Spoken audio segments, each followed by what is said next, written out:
all jokes aside, let's get into today's lesson. And the title of today's lesson is Too Late in the Game. And the reality is anybody feeling like to turn back now? All right, I was about to tell you, it's too late in the game.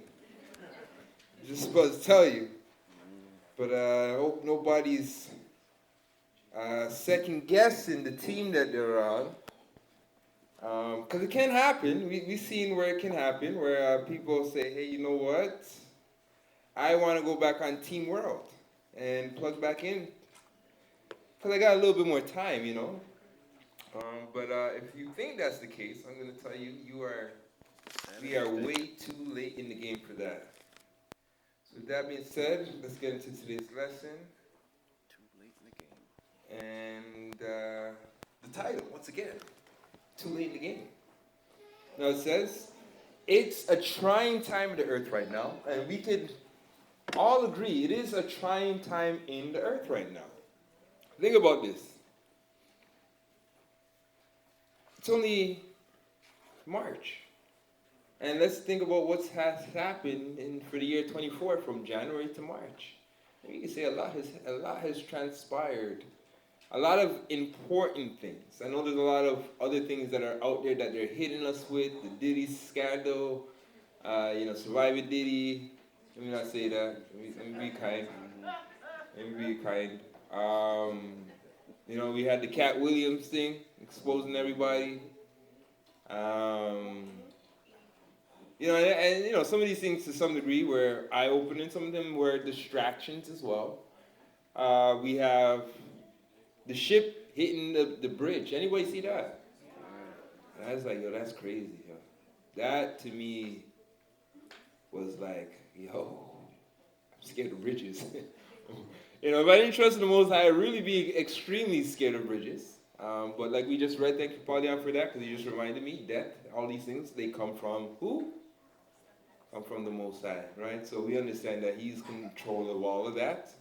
But just to see a sight like that where a bridge just literally was taken out. And where we can stay stuck on that part, bridge being taken out, people pretty much dying, people being found in cars, people who were working on the bridge, etc., etc. The ramifications, and I believe that is the correct word, the repercussions of such an important port being taken out is still yet to be felt. So they're talking about how that port, farming, agriculture, automobiles, a lot of things that were helping the economy or things that people needed came out of those ports. And now to see that right now that port is pretty much on hold. I wonder how the cleanup part's going to even take place. I hear they're bringing out the biggest crane. Like, you need more than crane to take away all the bridge that's in, you know what I mean? So all that, pretty much, there will be no docking in those ports for now. We understand that, right? Not to mention, on top of that, you had in Texas, all the cattle being burned. I think so if you like your beef, if you like your steak, prices will be going up soon. Maybe it won't hit us so much because we have our own cattle here. Who knows? But they had one of the biggest loss of cattle in Texas. So that happened as well. We know also, you asking them? Huh? Russia as well. It's getting there, Hawk. It's getting there. But Russia has been hit with a terrorist attack. And Russia's like, we know who did this. And they are looking at our fellow neighbors, as well as their fellow neighbors, to say this was a joint effort to pretty much bring terrorism within Russia. So Russia, I would say we can count on them taking some type of justice into their hands. Because what happened to them pretty much is the same thing that happened to America during 9/11. They had a 9/11 attack pretty much on Russia land. So you can understand that that's going to intensify the war cries in Russia, as well as intensify, as it intensifies the war cries in Russia, it's also going to intensify the war cries being heard from Ukraine into the Western world. So eventually, what we're looking at, it's definitely going to lead to what we know and what's been prophesied, that final world war. That's where we're headed. So all these things are happening as we speak, and we are not even halfway through the year yet, right? So, based on what we're seeing and understanding where this is going, we understand that it's very important for us to do our self-check. Our self-check and our reassessment to where we are with the Most High, and what we need to strengthen in terms of that relationship with the Most High, because we understand that what is happening is fastly approaching us, or better yet, the storm is fastly approaching. If not, we're already in the storm and we're in the eye of the storm. But eventually, this is going to shift where everybody is going to feel it, and we need to prepare for it. We've also seen in Canada, they're also looking to pass a new bill. And the new bill could possibly be a game changer. Because the new bill is pretty much labeling anything, pretty much hate crime is going to, they're going to go a new level with this hate crime thing. So, for instance, they passed a new bill. Basically, anything that is deemed a hate crime can now be deemed a terrorist act. You can be incarcerated indefinitely. On top of that, they're also trying to take religious exemption out of speech. So, anything that you say, for instance, according to God, we shouldn't be living a certain lifestyle, that can be deemed as hate crime. So I'm looking at this and I'm saying to myself, well, we understand what they're trying to do with that. They're using this whole Palestinian, Israeli thing and some of the words that are being thrown out to use it to justify this policy. But we understand that they're really aiming at the church. They're really aiming at those that are going to be speaking out of the Bible. And talking about sin and what is sin according to the Most. They're really trying to cause that famine that the Bible talks about, where it's not a famine of food, but a famine of hearing the word of God, right? And us as believers, where do we stand on this? Anybody? You gotta ask yourself that personal question. But I'm gonna say where we stand on this. Well, we're in the same predicament Daniel was in. They said, guys, no praying for 30 days. We're praying during those 30 days. So we're still going to be sharing the word. We're still going to be outside on the street corners. We're just going to apply wisdom and be smartest servants? No. Wisest servants. Harmless as doves. Right? So we just have to, I'm going to say, we're just going to have to up our game and be very wise as we go out there and share the word. And I say that for everybody. We have to be wise as we go out there and share the word, because we're coming in a time where that sharing the word could mean your incarceration. And Christ told us that some of us would be thrown in jails. So we have to understand the time that we're in. Okay, the question is, what does that look like in terms of using wisdom and minding what you're saying or how you're saying something for someone that is a pretty transparent person? I mean, how does that look? To some degree, because I can tell you how that may look, but we won't know until we're officially in the waters. But I'm going to say, how does this look? Well, I'm out here because I love you. And I'm telling you what God says. And that God is love. And that love is telling people, you see what I'm saying? So that's really the approach that we're coming out to tell you what God says. And these laws are against us. This is to show you how much we love you. And we're putting our lives on the line. So we kind of have to market it in that type of place. You know what I mean? We got to take some of the modern day Christian, God is love.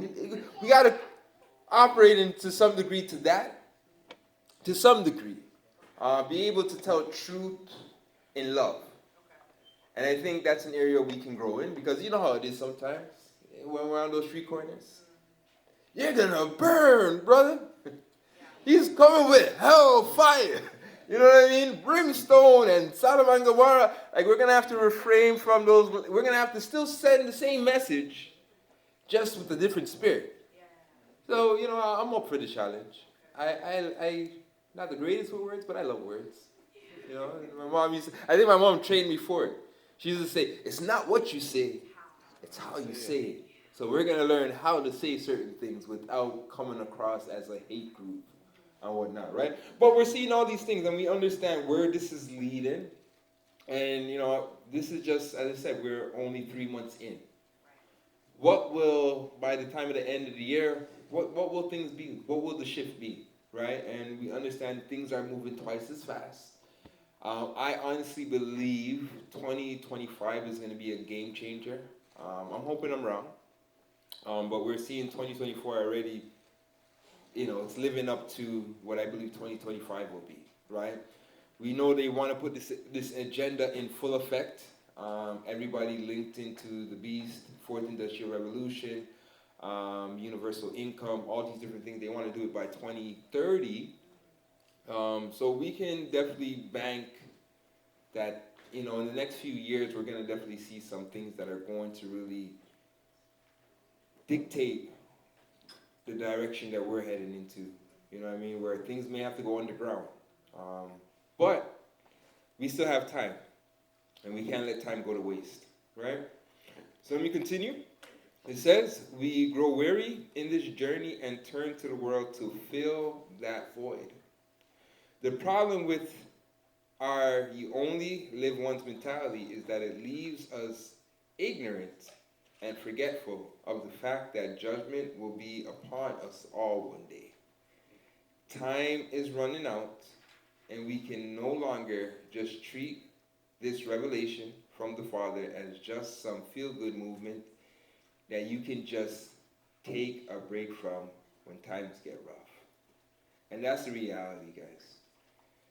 There's really no taking no break. In fact, the only break you get is when the kingdom comes or in the bosom of Abraham. Mm-hmm. Because guess what? The enemy's not taking a break.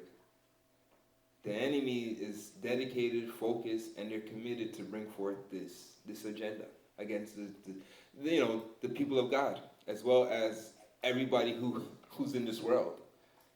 And that's the reality of it. The wicked get no sleep. And we also have to have that same diligence. And you know what I mean? And I get it because, you know, for me, it's like, okay, I go to work. Mm-hmm. After I come home from work, you think I want to think about anything related to work? I want to rest my brain.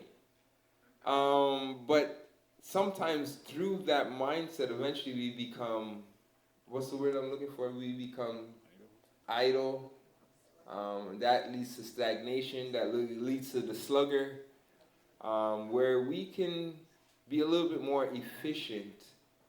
And, you know, I think that's what, as a church, that's really what we want to start to do, is really be more efficient and grow in that, and hoping that trickles down to everything that we do and to how we, you know, live our lives day to day. But I think we need to take back some of our idle time and now apply it to things that we can do that is going to lead to our preservation. Right? So it's like, and I'm not going to say it, but I need to say it. Well, we know we got a journey ahead. Okay? How much of us are preparing for the journey ahead? Anybody? And I'm just as guilty, don't get me wrong. But I'll be watching reports, right? I'll be watching some of these reports with these preppers. Yeah. And the prepper would be like, well, you know what? Thank you for the information, because now, based off the information that you shared me, every day I get up and I have my hiking bag, and me and my wife, we go out and we walk with our hiking bags. And that's just off of the little information that they received. How much information we receive?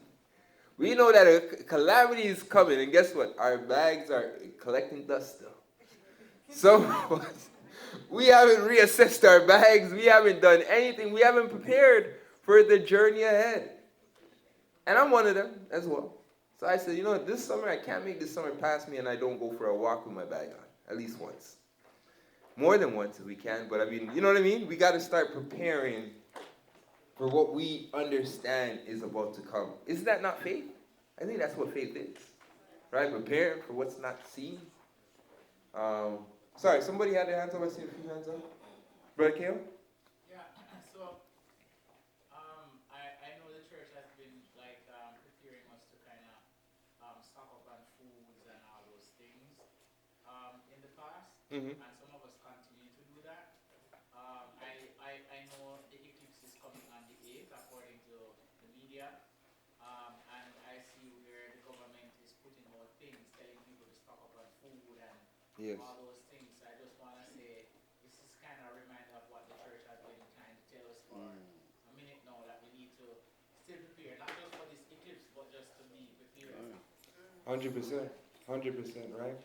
And to be honest, are we still, because that's one of the things I want to re-announce, is that we need to take this summertime period to operate like the ants operate. They know winter's coming. They're doing everything summer to get ready for the winter ahead.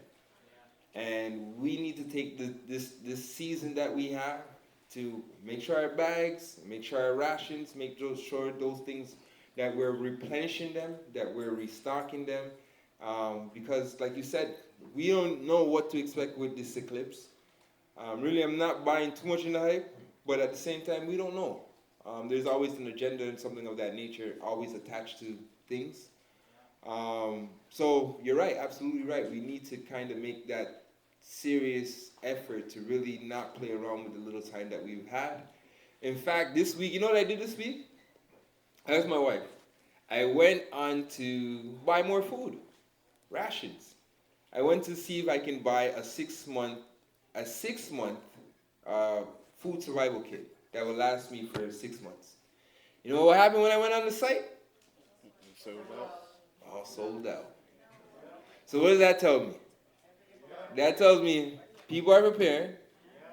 That tells me there's gonna come a time when, and I'm hoping their stock gets replenished, but there's coming a time when there's not gonna be nothing there, right? So with that being said, family, what are we doing to get ahead of that? The radios that we have, those Yeah. walkie-talkie radios, there are several things talking about technology might go down in it, Yeah. right? And I know people's not having the ability to communicate, they're just gonna drop dead right away. So, We're not pointing no fingers out. No, I'm joking. Go on, though. but we have the walkie-talkies, like can we start to like really test them out and Now the problem with it, and this is going to probably found, right? Because we're gonna have to revisit a lot of these things over again, and we'll get back to the lesson, guys. Don't worry. But we're gonna go look at these things again. The problem that we were having with the walkie-talkies was the limited kilometers, the range. Sorry, right? So what worked for us was, for instance, those that lived in that 3 to 5 kilometer, it'll work for you based on the free channels that you get. In order to get farther distances, we need ham license, or we need at least one person to have a ham license. And that was the hard part of trying to go about getting a ham license. That's the tricky part. The process was it's not easy.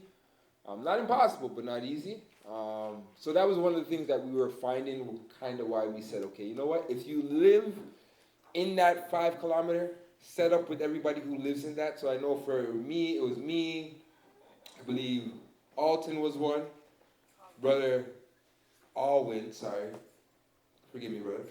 Alwyn was one, and Brother Ronald was one, where all 3 of us, because we live within that range, we can communicate with one another. So the whole idea is if something was to happen, we communicated with one another, we would have a rendezvous point, and then we would take off to go to, the plan that we had in motion and whatnot, right? So a lot of these things we are going to revisit, but what I would encourage is that if you have people that live within that distance of you, set up the walkie-talkies, right? If you need the channels, I can give you all the list of the channels that work, but I would say set up at least 3 channels, and at least you have a network around where you live. So majority you live in Brampton, set up something so if something goes down, you can page someone that you know lives 2 blocks away from you, and when the house thing's looking over on your street. Do we need to move? Da, da, da. Is it, I know I can't stay here right now. Can I come over to your place? Stuff like that, we have to start having that mindset. That way it makes that transition now where we have to move out a little bit easier because we'll have that communication and whatnot, right? And I'm going to say we even need to have those things even if there's no communication at all. Because, you know, when we looked at that movie, Leave the World Behind, that's exactly what happened. Nothing was working. Satellite phones weren't working. Nothing was working. What do you do in a scenario like that, right? So we definitely have to start reassessing these things. But I would start, and this is something me and my wife were talking about. We spoke about in the past, should I say, but something we have to look at again. Have a family plan. What is your family plan? If I'm here, you're not here, is there a meetup place? If I'm at work or da da da, you know what I mean? Or if we can't go home, where should we meet up? The kids. You know what I mean? All those different things you guys have to really assess. Because what they really want is to, out of chaos to create confusion. Right? So, you know, their whole thing is to, society goes down and these things will happen when we least expect it. Kids are in school. You know what I mean?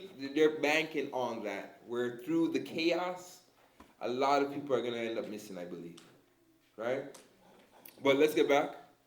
So time is running out, and we can no longer just treat this revelation from the Father as just some feel-good movement that you can just take a break from when it gets rough. Let us fight not as our life depends on it, but our eternal life depended on it, right? And really, this is what we're fighting for.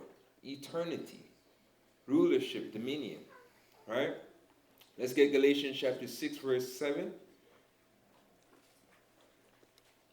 All right, so we're going into the book of Galatians, chapter 6, reading verses 7 to 9. When you're there, say con, please.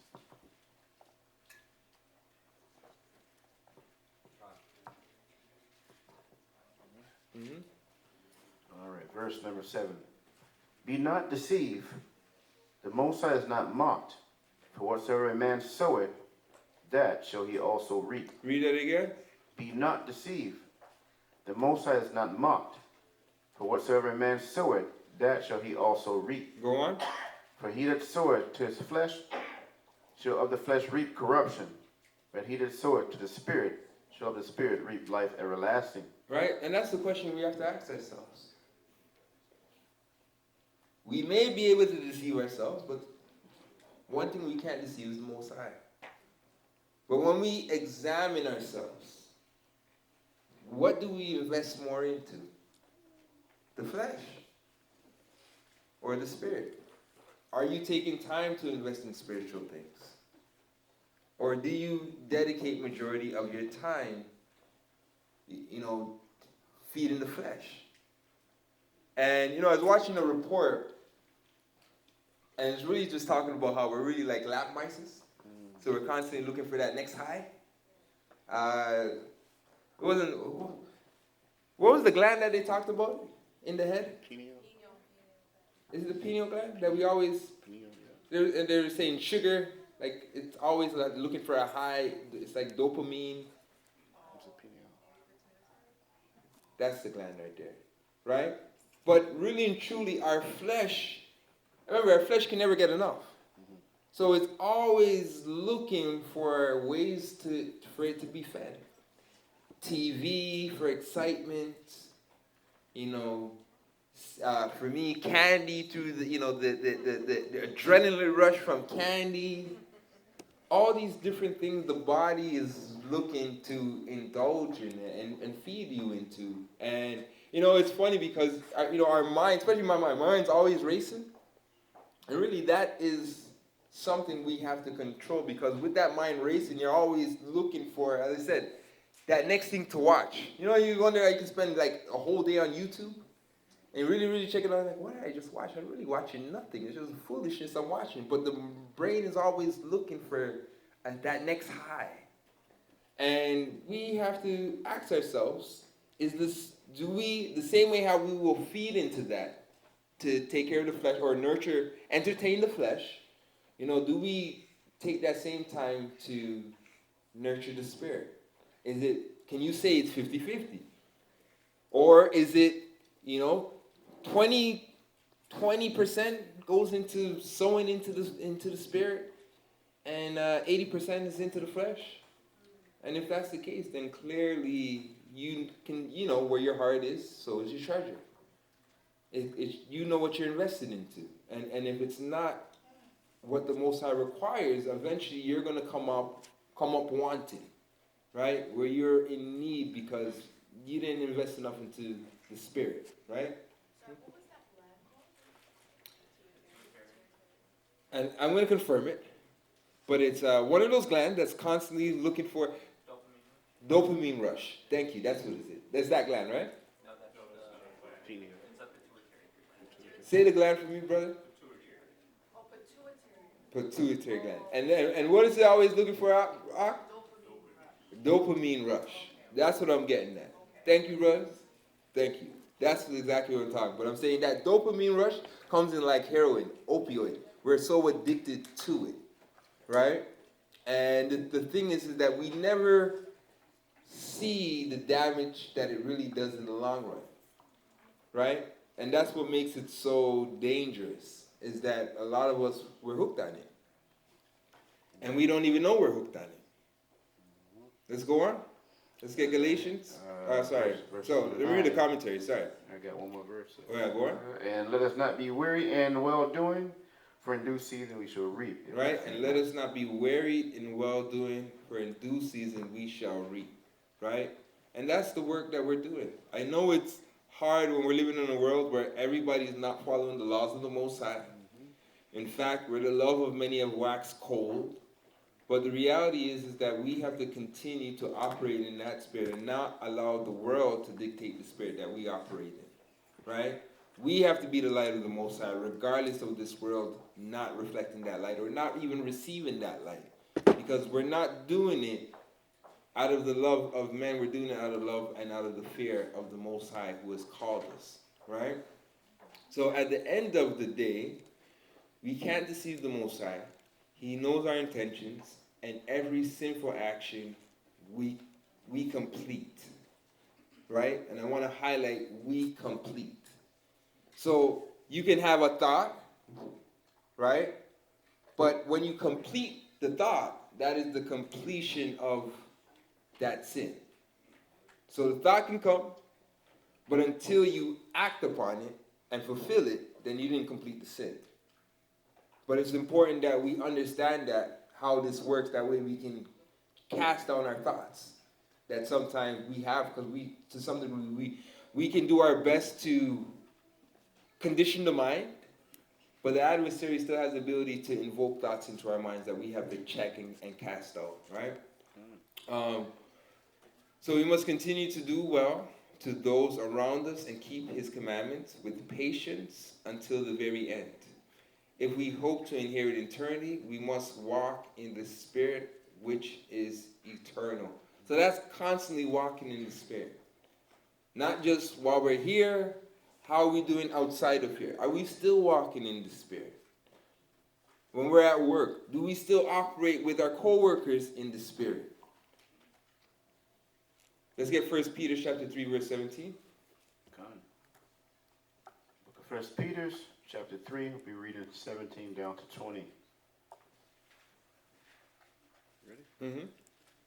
For it is better, if the will of the Most High be so, that ye suffer well-doing, than for evil-doing. For Christ also hath once suffered for sins, the just for the unjust, that he might bring us to the Most High. Right? Now, I looked at this, and I used to always say, you know what? Just coming from my perspective, let me not be ignorant. Let me take everybody's perspective into consideration. But I looked at it like this. Guess what? When I wasn't serving the Most High, we were still suffering. I was suffering, not serving the Most High. When I come to serve the Most High, He told us, part of serving him, you're going to suffer. But for me, it was kind of like, it wasn't even, and not like, one didn't compare to the other. So, why I say that? Why? Because when I was operating in my ignorance and suffering based on the curses and, all the things that we know being the children of Israel, I felt the suffering. I didn't understand the suffering at that point, but I saw the suffering, and I saw the suffering as a people that we went through. But I felt like, pretty much there's nothing we can do about it. It's just, we're just going to suffer. It's part of a lot in life that's been given to us. Now I came to the truth and I said, okay, guess what? Following Christ, you're going to suffer. But at least there's a reward at the end of it. So I realized, so for me it was like, regardless, no matter how you look at it, you're going to suffer. But at least suffer for a purpose, rather than suffer without a purpose. Suffer for nothing. And, for me, it made sense, because I just looked at it, for me, that's how I looked at it. But I realized, guess what? There's some people who ain't suffering. Not everybody's suffering. Some people are well off. Some people are doing good. And they'll be like, well, I'm not suffering. I don't need to come into this world. I don't need to follow the Most High to suffer. I'm good. Got a nice house. I've been blessed with children. My bank account looks good.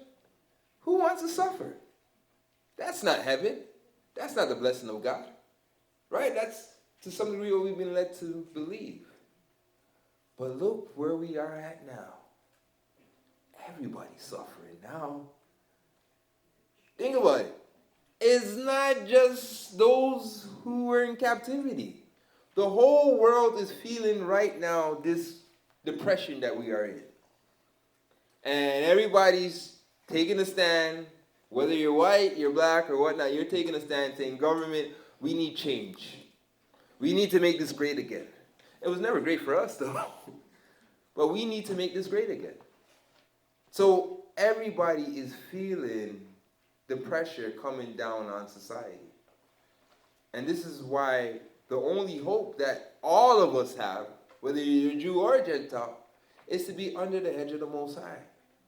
Because guess what? Where we're about to go, everybody's going to be suffering. And at least we're suffering with a purpose. We understand the benefits of our suffering, because believe it or not, there's a blessing in suffering. There's something you cannot get out of suffering if you've never been through it.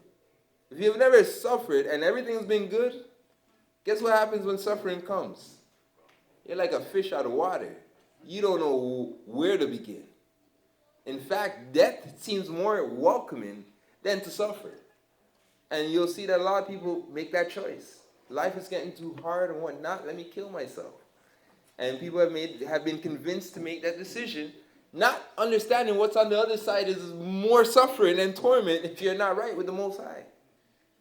So we will suffer. It is part of the occasion.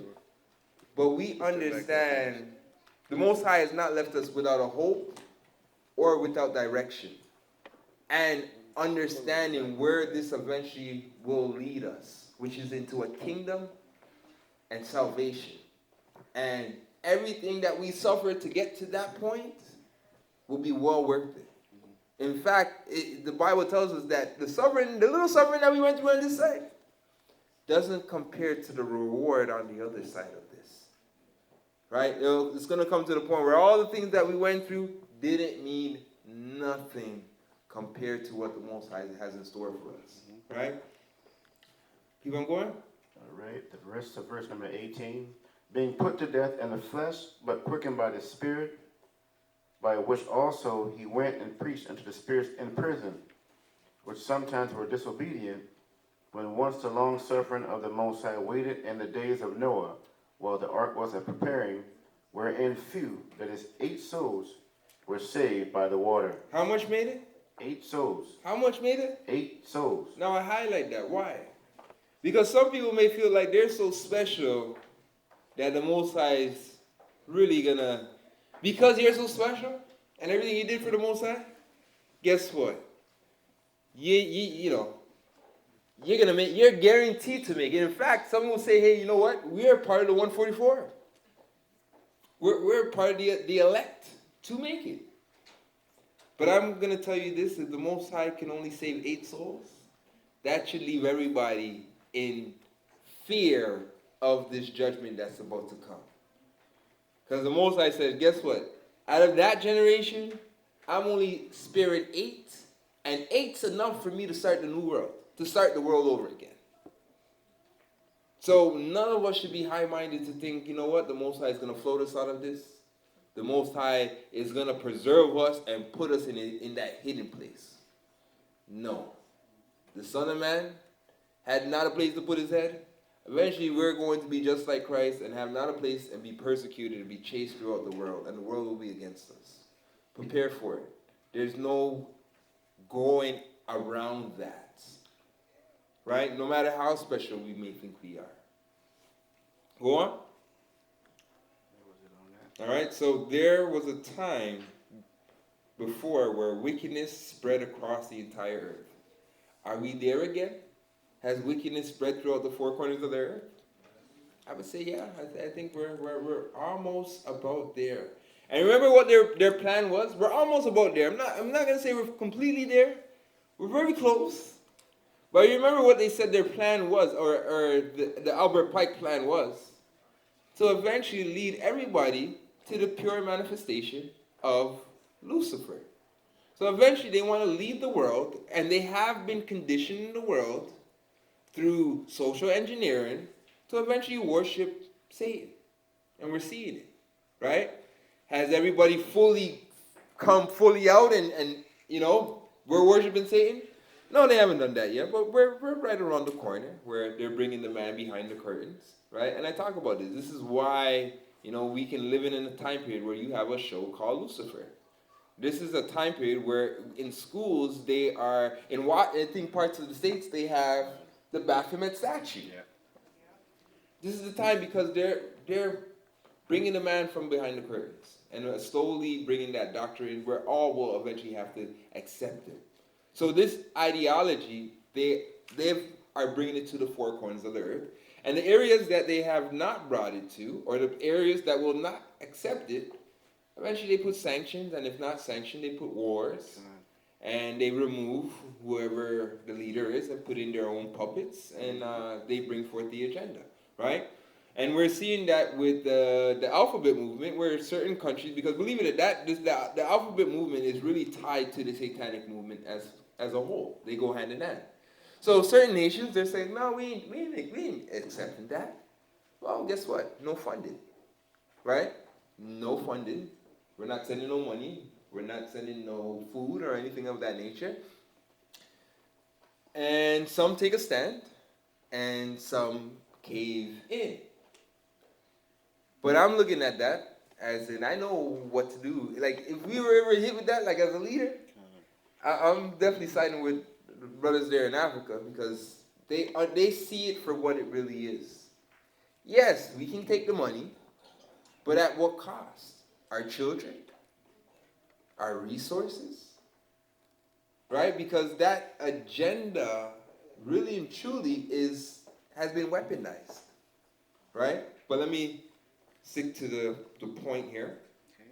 So it says, once again, he is given time to our people to hear his voice, and yet we, through lack of patience, have taken the Most High's grace as an excuse to turn back to the world, as if we can just follow the truth on our part-time bias, right?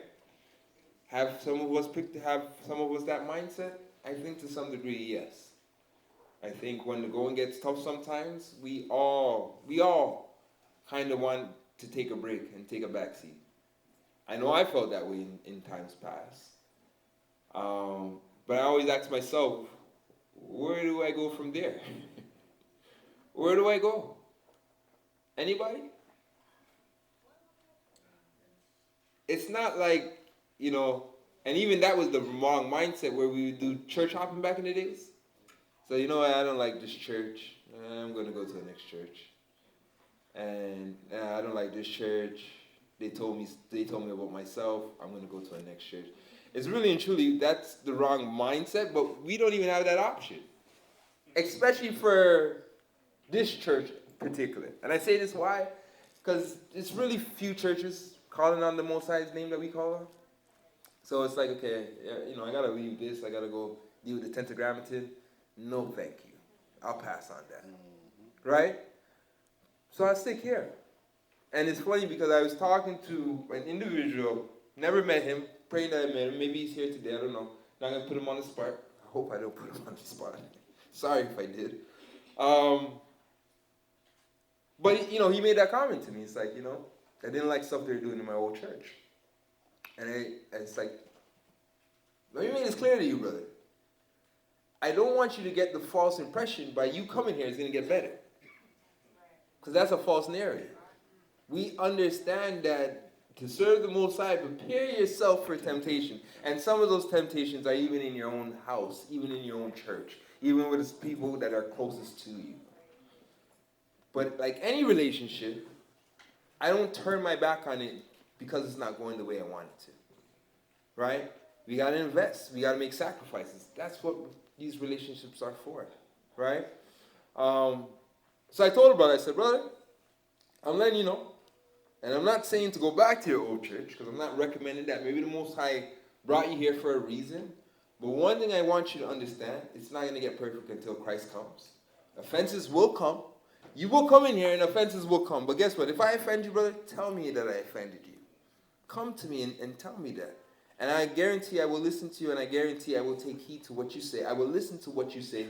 And I probably will share my perspective, but what's right is right and what's wrong is wrong. And I just want you to know that this is how this process is going to be. It's not going to be everything's perfect. That I will be lying to you, right? And, the individual respected me for being honest with him. But I think sometimes that's the mindset we have. It's going to be perfect. I know I had that. I'm not going to lie. I had that. Guess what? I'm going into a place with like-minded people. Remember I told you about the assumption? Like-minded people who want to serve Christ. After my first visit, I realized, okay, I had to readjust the way I looked at things. And my thing is, because some people don't have this, I have the ability to see, even in the worst scenario, I can find something good. So in that scenario, I was like, okay, guess what, guys? Definitely not what I expected. And we got a lot of issues as brothers. A lot of issues, a lot of emotions, a lot of trauma, a lot of stuff like that. But I'm optimistic on what the Most High can do. We got 12 of us. We're like the 12 apostles. I saw that in my head. I saw that ideal in my head. And we're still here. We're still here. And for us, and I say us, right? I can say that. There's nowhere else I need to be. This is the vineyard. This is the Most High's work. I'd rather be here in the Most High's work than anywhere else.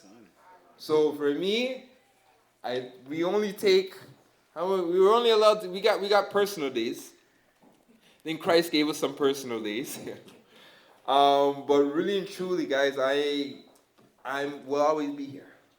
And even if I'm not here as a teacher, I'm there in the pews with you. Because there's no other place that I need to be. And that's where I think me as a family, that's our mindset, right? So Deacon doesn't really get to take much breaks. Even when I feel like I need to take a break. Let me stop. Anyways, and to be honest, we're hoping everybody else has that same mindset as well. The time we get a break is when we're in the kingdom, right? You get little cat naps when you go home and rest, but the work doesn't stop until Christ returns, guys, right? Let's continue. Let's get Hebrews chapter 11. All right. Hebrews chapter 11, reading 6 down to 10. And verse number 6 reads, "But without faith it is impossible to please him, For he that cometh to the Most High must believe that he is, and that he is a rewarder of them that diligently seek him. Right? So do we believe that? Do you guys believe that?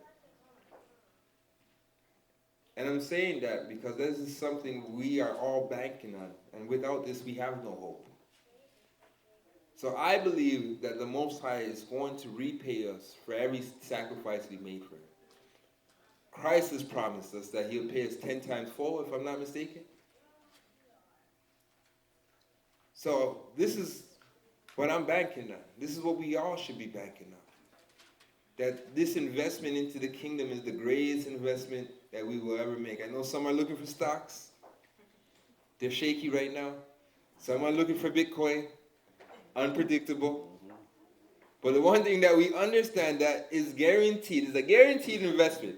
I could say 100%. You see, I didn't even put 99.9. I don't need to do that.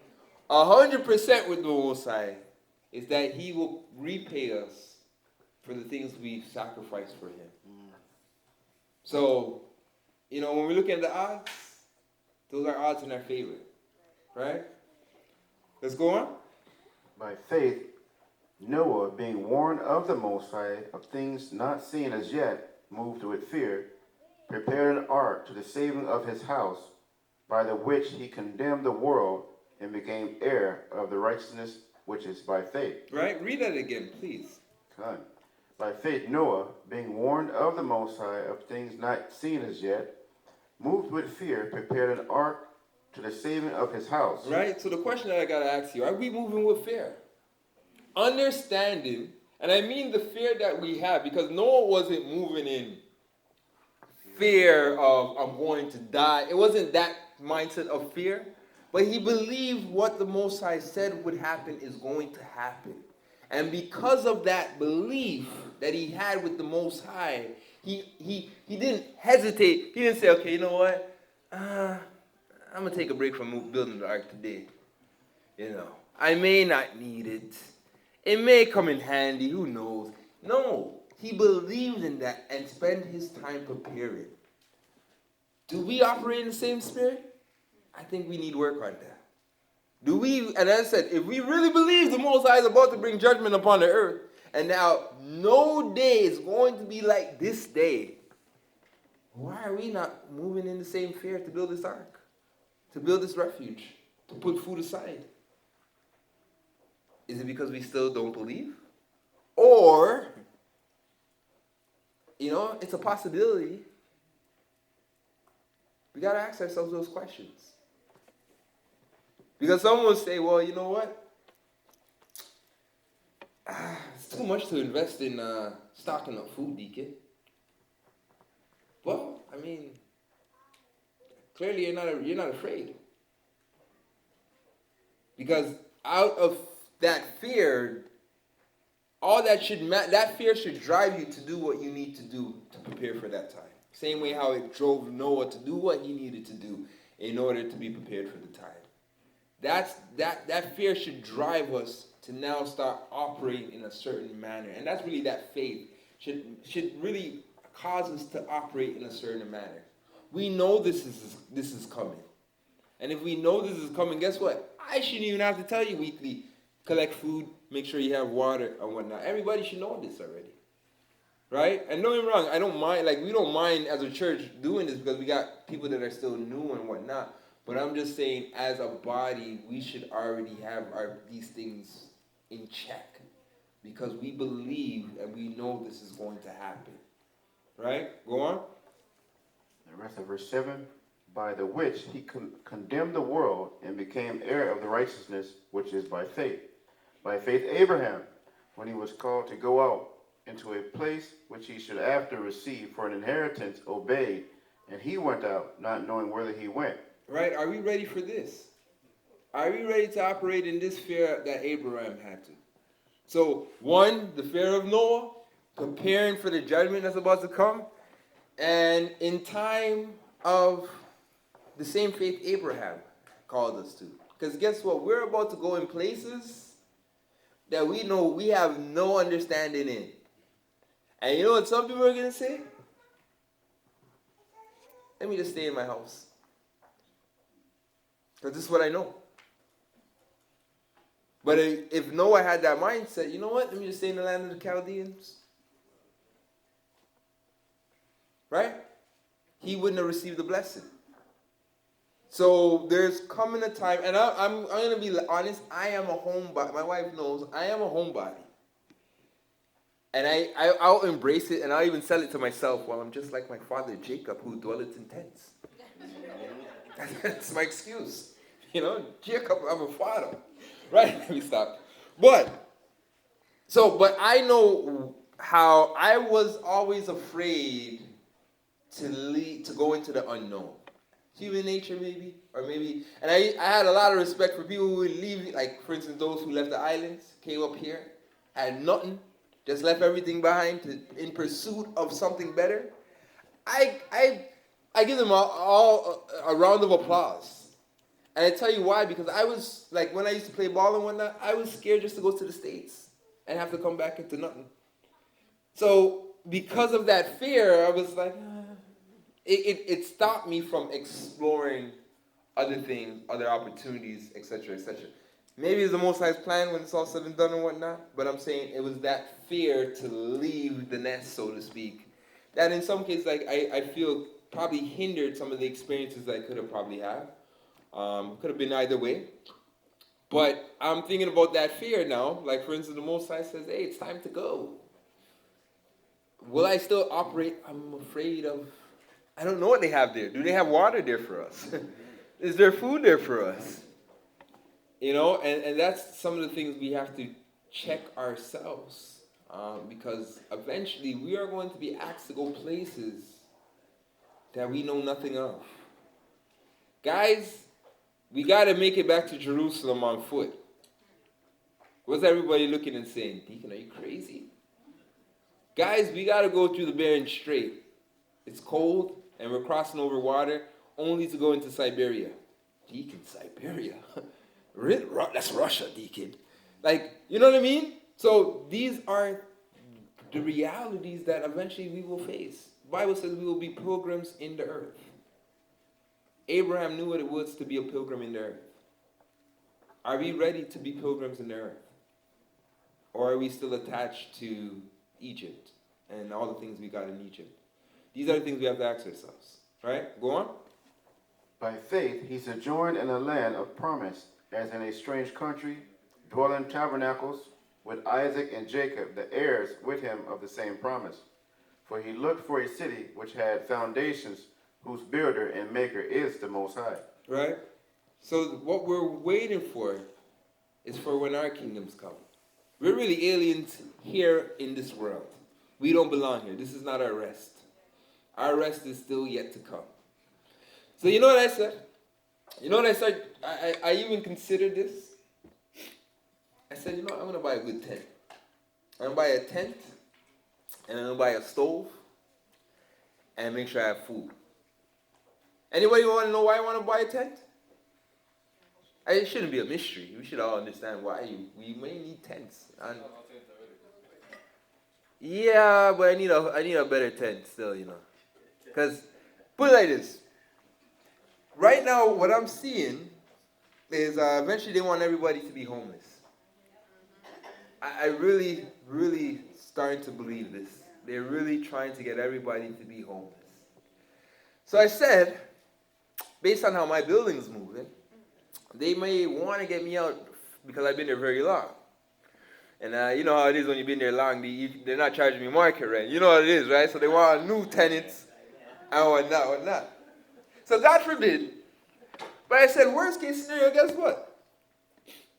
When eventually they do kick us out, because we know eventually they will kick out the righteous out of their homes, we understand this is where this eventually will go. I'm going to need a tent. Because without the mark of the beast, you ain't getting another place. So eventually, I may want a tent with a stove. And honey, it's not the ideal. Wasn't part of the plan. But this is where we might be going. And, are you prepared for that? Are we prepared for that? Is that right? No, I don't need the stove. No, you know why I need the stove though? Let me tell you why I need the stove. Keep me warm in the winter time. You see what I'm saying? The winter time. I haven't got past the mastering of the winter time. I'm still afraid of cold. So I need the stove for the winter time. That's what it was for, right? So I thought about that. They have Russian tents, and these tents are four-season tents to last. So even if you got to go to Siberia, guess what? They'll be good in Russia. Russian, that's what they're called, right? Russian tent? Russian beer tents, right? So I've been looking at all these things because the writing is really on the wall, guys. We're in denial if we can't see it, right? But let's continue. Let's get Hebrews 11, verse 6. We got that? Let me read this. So Noah acted on faith and built the ark. He had no evidence that the world would or could be destroyed, yet he trusted the Father's instruction. And I think, in our generation, we are seeing the destruction of the world. We are seeing the collapse of society. So the Most High is giving us, because he understands the stiff-neckedness of the children of Israel, he's giving us all the signs. The writing is on the wall. They're telling you this is about to collapse. Right? Let me continue. Abraham went out with his family to a land ripe with giants and unfamiliar people, with different customs, yet he believed the Father and followed him until his death. We grew up in a world where we were taught to trust in government, not the Father, so our faith is lacking at times, and we must look to our book to find courage, right? And I think just being in society as a whole has really detached us from that connection we had with the Most High, right? Because society pretty much has everything at our disposal. And I talk about this over and over again. If you need groceries, go to groceries. If you need healing, they got doctors from that, right? So they got everything in society where you cannot see the Most High. We can to some degree, but we cannot see the fullness of the Most High working in our lives based on those limitations. As I said, we don't know what it is to be a farmer and depend on the Most High to send us rain.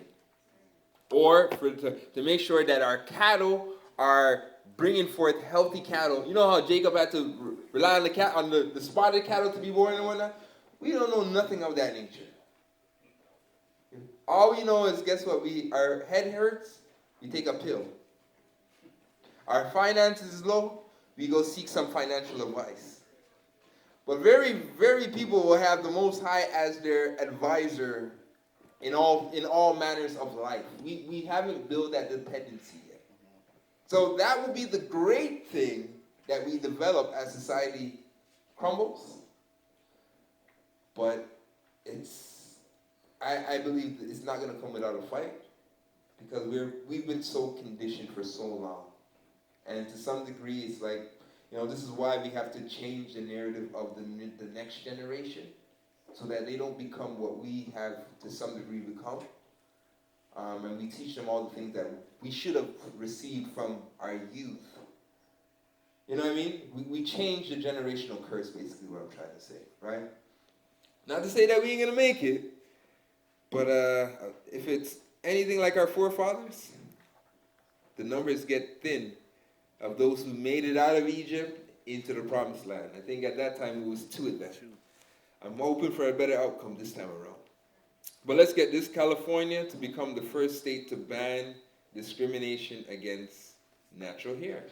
All right. And you can tell this is kind of an old article, but let's read it. All right. The natural hair movement, which encourages black people to wear their hair in its normal, coiled, coarse, or curly state, started when more people began shunning chemical relaxers and embracing their afro-textured hair for health and cosmetic reasons. Recent studies have linked the ingredients in relaxers, which chemically straighten hair, to uterine fibroids, cancer, and other illnesses. Mintel, a market research firm, estimates that retail sales of at-home relaxers declined 22.7% from 2016 to 2018. Right, so let me read the commentary. So why now is the mainstream media admitted to such studies? Is time truly running out? Is there a mass awakening that they are looking to contain by acting as if they even care? Surely these studies were well known before ever selling a single dangerous hair care product to our people. Through smooth words, they will somehow still deceive those who wish to stay asleep, but it is way too late in the game for those in the truth to not see clearly the beast system looks to poison both our bodies and our spirits, right? Now, we can use the relaxers, fair enough. I think that's fair game. But I mean, in the last 2 years, that's clearly what they've been doing. And you know what? I mean, let me backtrack a little. Johnson and Johnson, right? I don't know a baby that has not had Johnson and Johnson baby powder on them. Does anybody know a baby? You know some? Well, maybe some babies now, but growing up, some people gone too far with the baby powder thing. Even the lotion. You see what I'm saying? No, but some people, it's like their whole chest. You guys know how it was back in the days. People were bathing in that stuff.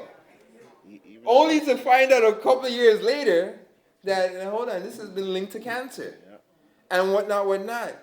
And you would say to yourselves, oh, because the false narrative that you get, oh, people, they cared. Now they're coming up with these studies, so they must care. But the reality is, when you actually do the research and the investigation, these companies knew for decades what they were doing to people.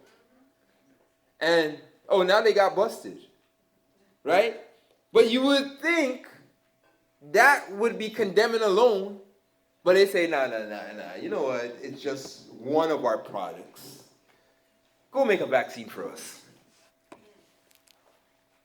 And nobody's looking at the vaccine with their eyebrows raised up, saying, hold on, if they can do this with baby powder, am I going to trust you with this?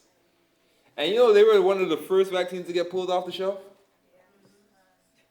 Johnson & Johnson. But the thing is, what a lot of people don't know is Johnson & Johnson owns a lot of other companies.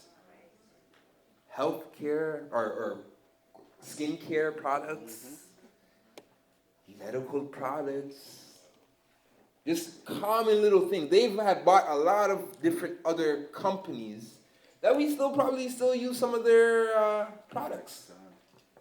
And we don't link them because it doesn't say Johnson & Johnson in them. We don't link them, but the agenda is still happening in other products. We just haven't stumbled on the products yet. They haven't done enough research to realize that this product is also causing cancer and all these things as well. Right? And then, even if you want to go a little bit further, many of these corporations were slave owners. A lot of people don't know that as well. And I was trying to find it. I was going to pull out the research and whatnot, but you can find it in, this is one of the books that go into it. Britain Slave Trade, S.I. Martin goes into that research and whatnot. But a lot of families, after the emancipation, the so-called Emancipation Act, slaves would be free, they became corporations. So if they became corporations and they reformed slavery, because slavery is still happening, believe it or not, me looking at that made me understand why the agenda is still the same. Because they're still looking at us as cattle, as livestock. And if you're looking at livestock, well, when we have too much livestock, eventually we got to get rid of it. We got to put them down.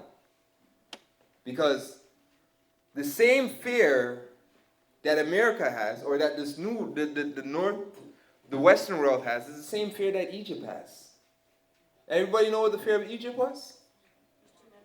There are too much of them, and they may take over eventually one day.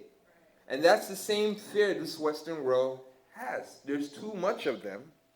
So guess what? We need to find ways to control the numbers. They're too fruitful. These people are way too fruitful. Guess what?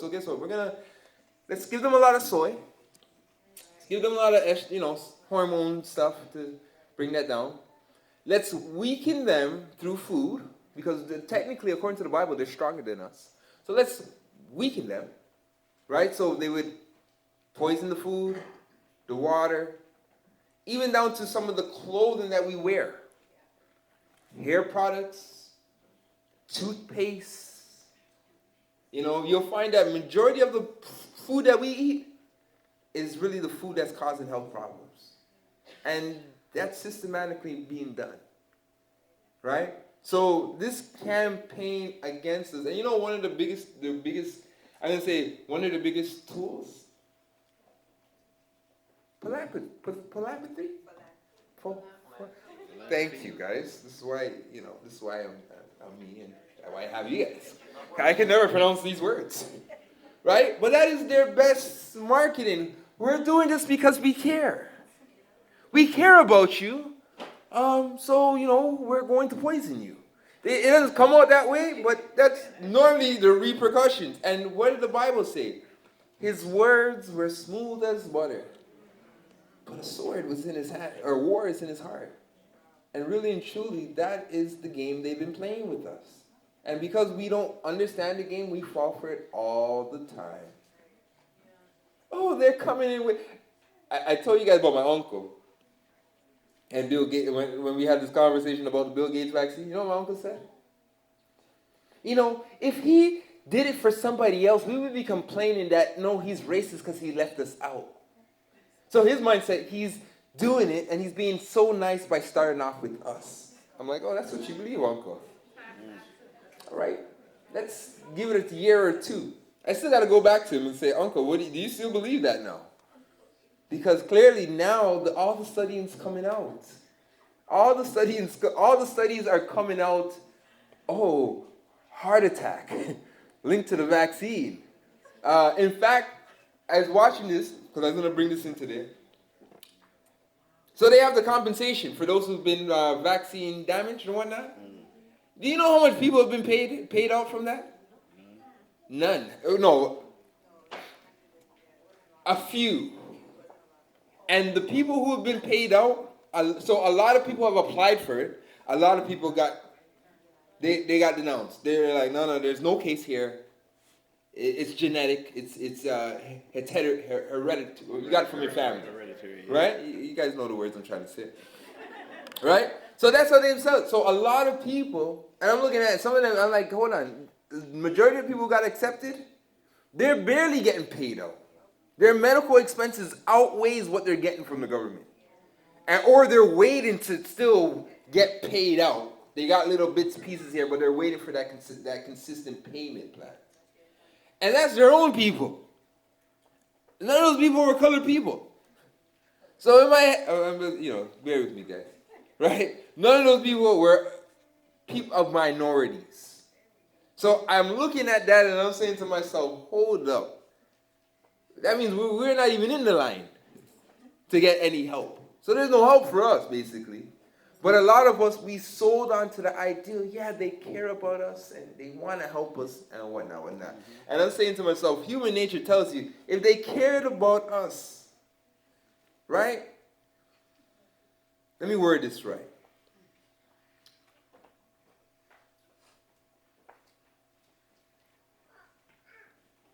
I don't believe they would care so much that they would leave themselves out.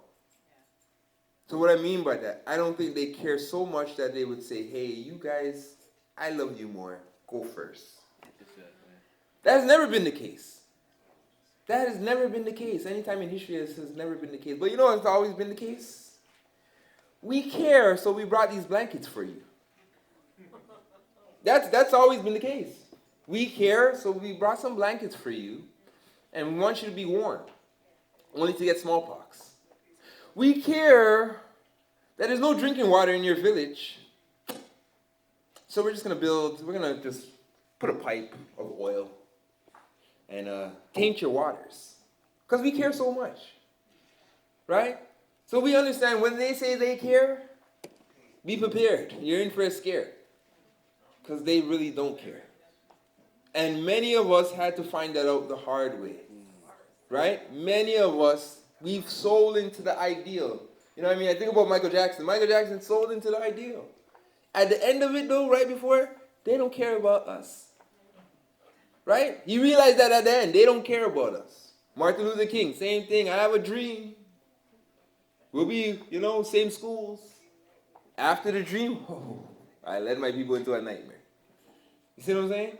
So we've always, and because we've not been programmed to hate. But at the same time, we don't understand the war. This is war. This is spiritual warfare that leads to physical warfare. And what's at stake? The world. When you understand it from that predicament, rulership of this world, dominion, when you understand it from that perspective, I understand why they will move the way they move, why they're looking to eliminate us. I understand it. I don't agree with it, but I understand it. It's like a drug dealer that's been controlling all the blocks, and now is about to lose all the spots. It's a bad comparison, but I understand that. It's nothing new under the sun.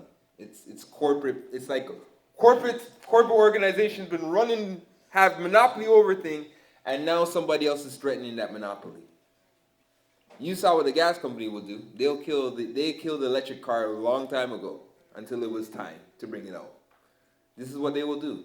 People who have come up with inventions, they have killed them in order to maintain that monopoly. You remember the guy that invented the car that can run on water? Yeah. What happened to that idea? Exactly, what happened to the guy? You see what I'm saying? They either will pay you off or they get rid of you. Took him out. Right? So, really and truly, there is no compromise with the system. So let me read this again. So why now is the mainstream media attempting to do such studies? Is time truly running out? Is there a mass awakening that they are looking to contain by acting as if they even care? Surely these studies were well known before even selling a single dangerous care product to our people. Through smooth words, they will somehow still deceive those who wish to stay asleep. But it is way too late in the game for those in the truth to not see clearly. The beast system looks to poison both our bodies and soul. And I think during this last 2 years it's become very clear to a lot of people of this agenda, right? Not just us in the truth, but I think a lot of people, there's still some people that need to be woken up, but I think people are starting to see this. Let's get 2 Peter chapter 2, verse 2. Right, we're to the book of 2 Peter, chapter 2. Right, and we also understand that the mark of the beast is also going to be sold this way as well. We're giving you this mark of the beast because we care about you. Right? We care where you are 24/7. We want to make sure you're not a terrorist. And we care about you so much that we want to monitor the amount of carbon you emit because we care about you. So all these things are going to be sold in that fashion. Let's look at what they're doing with the implant in the mind. Oh, we care about the people who are paralyzed. We care about them. We want you to use your feet and your hands and be able to walk, and we'll control you too. But we're doing this because we care, because we can't trust you to your own care. Right, Brother K, you want to say that? Yeah, they want you to communicate. But there's a young man, I think, in Harvard, an Indian guy from the Middle East, who created one of the mind thingy, but you don't put it inside the brain, it's on the outside where it's attached to your temple. Mm. Yeah. He is missing now, his whole family is missing, all his pages are missing, people sending out emails, nothing, they just disappear. Mm. Right? But you didn't have to put it in the brain, it was just something you wear outside. Yeah, we can't have that. Yeah, We can't have that. We need everybody to be implanted. Everybody. Right? So anything that gets compromised, and that's not under the hedge of the Most High. And really and truly, because it's not under the hedge of the Most High, it's fair play. Let's get 2 Peter stuff. All right, 2 Peter chapter 2, verse 2. And many shall follow their pernicious ways, by reason of whom the way of truth shall be evil spoken of. And through covetousness shall they with vain words make the merchandise of you, whose judgment now for a long time lingereth not, and their damnation slumbereth not. Right? So have they made merchandise out of us? I would say yeah. I mean, we're living in a time where we have become the test dummies. You know, we are pretty much going through an experiment right now. And to them, it's, you know, they'll say in a lot of these places, or a lot of these disclaimers where they know people are being damaged, you know what they'll say at the end of it? The risk or the overall picture outweighs the risk. Meaning that all the people who've suffered and who've been damaged, and we're talking about in the millions, if not, I'm going to say in the millions, there's numbers high enough out there, people who have died, suffered, they'll be like, it's all worth it.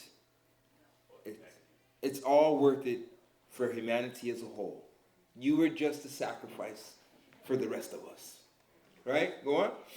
For if the Most High spare not the angels that sin, but cast them down to hell, and delivered them into chains of darkness, to be reserved unto judgment, and spared not the old world, but saved Noah the eighth person, a preacher of righteousness, bringing in a flood upon the world of the ungodly, and turning the cities of Sodom and Gomorrah into ashes, condemned, with an overthrow, making them an ensample, and to those that after should live ungodly. Right? So these things were served as an example. Sodom and Gomorrah. What happened before the flood? So when I see the world moving like how it was moving before the flood, we understand what's coming. When I see Canada moving like Sodom and Gomorrah, we know what's coming. It's the writing is on the wall. The Most High says, I've left these things as examples. So guess what? I know what to expect. I know what the judgment will be for this place. It will be brimstone and fire. Fire is coming to burn this place. Right? Because those are the examples the Most High has left of other civilizations who have taken on the same spirit. This Western world has taken on the same spirit of Sodom and Gomorrah and the ancient practices of Babylon and Egypt, which is wickedness. Right? Go on. And delivered just Lot, vexed with the filthy conversation of the wicked. Right? And this is what we need to take home. Because Lot lived in these places. These places of Sodom and Gomorrah, these places of wickedness, Lot lived in these areas and saw the unrighteousness that was going on, and it vexed him every day. Yet with all of that, guess what? The Most High will never forsake those who put their trust in Him, and He can save us out of Sodom and Gomorrah. And if Sodom and Gomorrah was supposed to be literally bombed, right, from heaven, I wouldn't say, technically He shot down fire from heaven and bombed up the place. Can He not save us from the bombs that we know that will be sent from the invaders? I think the spiritual bomb, the bomb, the fire that was coming from heaven, to me, that's more threatening than the missiles. Missiles can be controlled. Right? So I'm very optimistic the Most High, despite how bad and the technology that they have and the weaponry that they had, I believe that He can get us out of here regardless of what they have prepared for us. Right? Go on. For that righteous man dwelling among them, and seeing and hearing, vexed his righteous soul from day to day with their unlawful deeds. Right? Do we feel that? Day to day with the new laws, is it vexing our spirits? I'd say yeah. I think some of us is vexing our spirits. I think for, the parents that have to send their child to school now and deal with these new agendas that are being forced on the child, I think that vexes your spirit. I think us coming in and some of the workplaces that we work on and being treated the way we're treated, where we've been in a company for so long and yet can't be promoted, and people have been here for a year of different race, let's be real, and they're a manager. I think stuff like that, it vexes their spirit, right? The injustice that we have received in this captivity, it has vexed our spirit, and it's only getting worse. right? When we see, as I said, the direction that the youth are going in, and how, the same people who own these companies, right? I'm talking about the rap, the music labels, are benefiting off the genocide of our children, right? So they'll pay the young youth to make certain type of songs. A lot of these youths, I get it. I understand. They're saying to themselves, I just want to get out of poverty. I just want to create something better for my family. But they don't understand that out of the deal that you made, how much families trying to save your family, but how much families you destroyed, right? And the CEOs of these companies, they're sitting back with their families. And in some cases, their families can't even listen to the music that they're promoting. So I'm upset with that. I'm upset where everything we have created, pretty much I'm going to say, if not everything, we've created a lot of things, and we have benefited off of nothing. I'm upset with that. Right? Go on. The Most High knoweth how to deliver the godly out of temptations, and to reserve the unjust unto the day of judgment to be punished. Right? So not only will he save us out of these wicked places that are prophesied to be judged or to be destroyed, but he also can save us out of our own temptations, out of the areas and the things that we struggle with. Don't get me wrong, it's still self-will, but the Most High can create the scenario to help us to eventually even pull away from the things that are keeping us away from him. Right? Because at the end of the day, prophecy has to be fulfilled, and that prophecy is that Jacob will be cleansed, Jacob will be sanctified, Jacob will be holy. So the Most High will find a way to bring that about, and really and truly, he can help us. He can give us that clean heart, right? Because really and truly, we have, our heart still needs working on. We still need healing.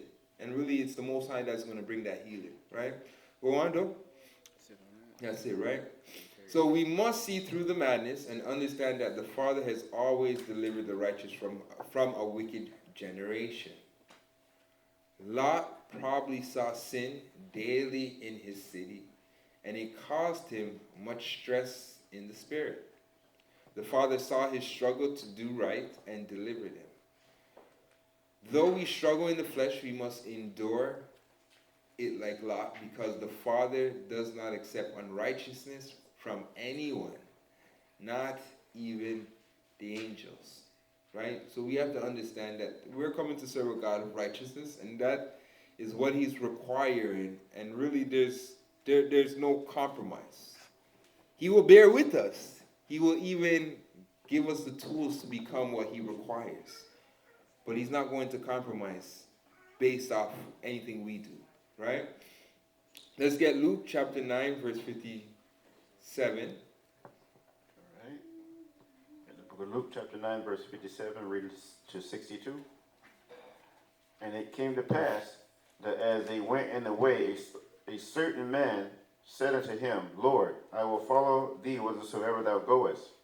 And Yeshua said unto him, Foxes have holes, and birds of the air have nests, but the Son of Man hath not where to lay his head.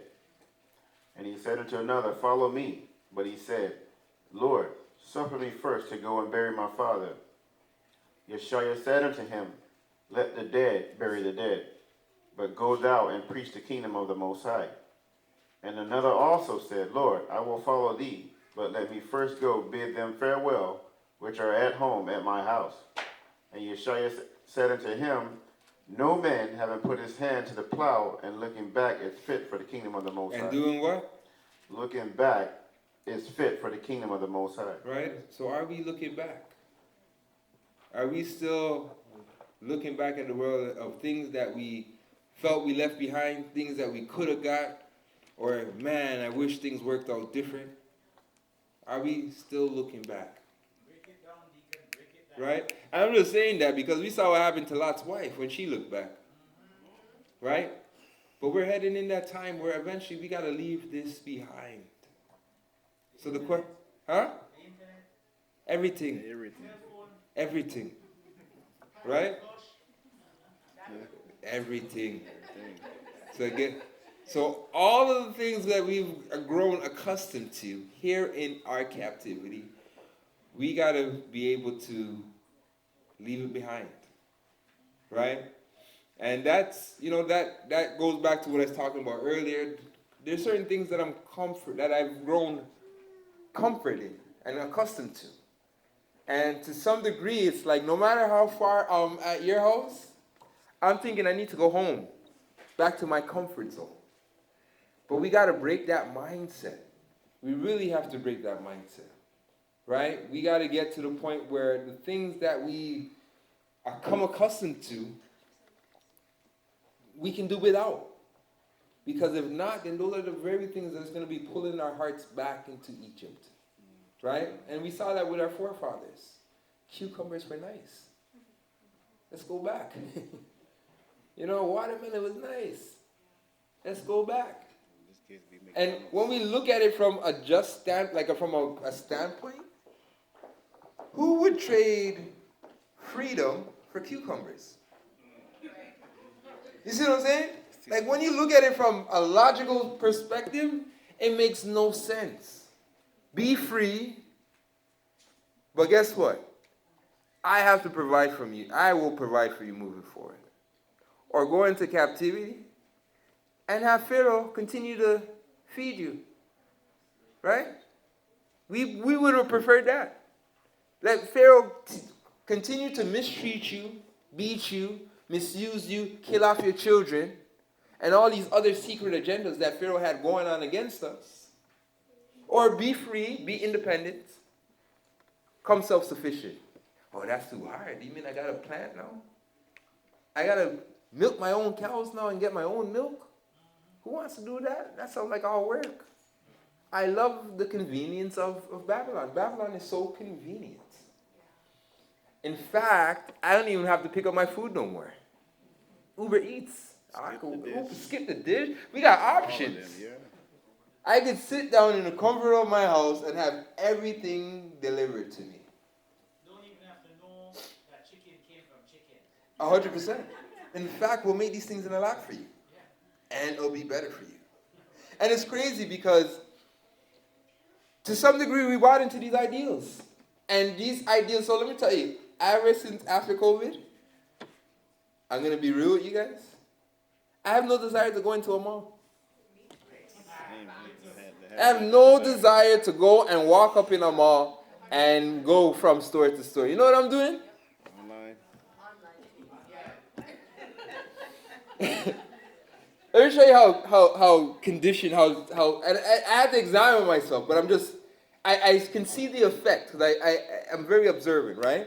I needed pants, and I was looking for suede pants. Who has time to go from store to store to see if they have suede pants? I just Googled that. Google, suede pants in Toronto. Options fell up. I ended up finding my suede pants. That's how I shop now, guys. Online. I have no time. There's too much energy to go to the mall, walk up, find parking in some of these malls. Are you crazy? You see what I'm saying? So we bought into this to some degree. And this convenience is going to be our downfall. I have this guy, my friend at work, he always says, he goes, you know what? The convenience. It's always, and everything that goes in, convenience. We use that and see that as a problem even in the workforce. Nobody wants to do because it's not convenient for them. See what I'm saying? So we got to get past feeling like everything has to be laid out for us. And we got to get back into, get our hands into the plow.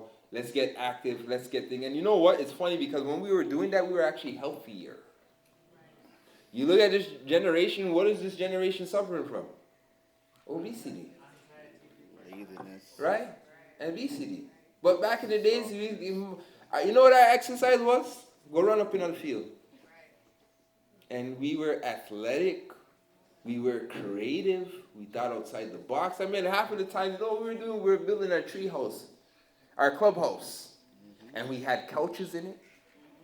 We make it look like it was home. Now, try to do that on your own. Be creative now. Ask some of these youth to be creative. They have the internet, and they can be creative in that. But I'm saying just outside of technology, a lot of them are like a fish out of water. I don't know what to do. Have fun. You remember you said, hold on, I'm going to go even back further, and I'm going to get back to the lesson because we got to finish this lesson. Toys. What was toys for some of you guys in the islands? Huh? What was toys? Let me tell you some of the toys some of them had back in the days. A ball and some little spikes. Jacks. You remember jacks? Yeah. Right? Bounce the ball, throw spikes. Or pick up the spike before the ball drops. Right? And if it wasn't that, hopscotch, marbles, blocks. So you had the little blocks. I told you about the Jenga. You can't skip out the Jenga. Right? And if not, you had the ball and you're beating the ball against the wall. And if all fail, guess what? You have your imagination. You know, there's times as a youth, my imagination, that was. So I broke my hand. I turned my cast. I don't know if you guys know Mega Man. Yep. Anime, this is, Japanese character and whatnot. My cast, I would literally just run through the hood. Pew! Pew! My cast was my cannon, basically. And I used to think that I was Mega Man. If it wasn't that, I was running through the block, and I used to think I was Green Ranger. Do, do, do, do, do, do. And when you were fighting and wrestling and Power Rangers, like, you had to have a form of imagination and think outside of the box. And we made the best out of it.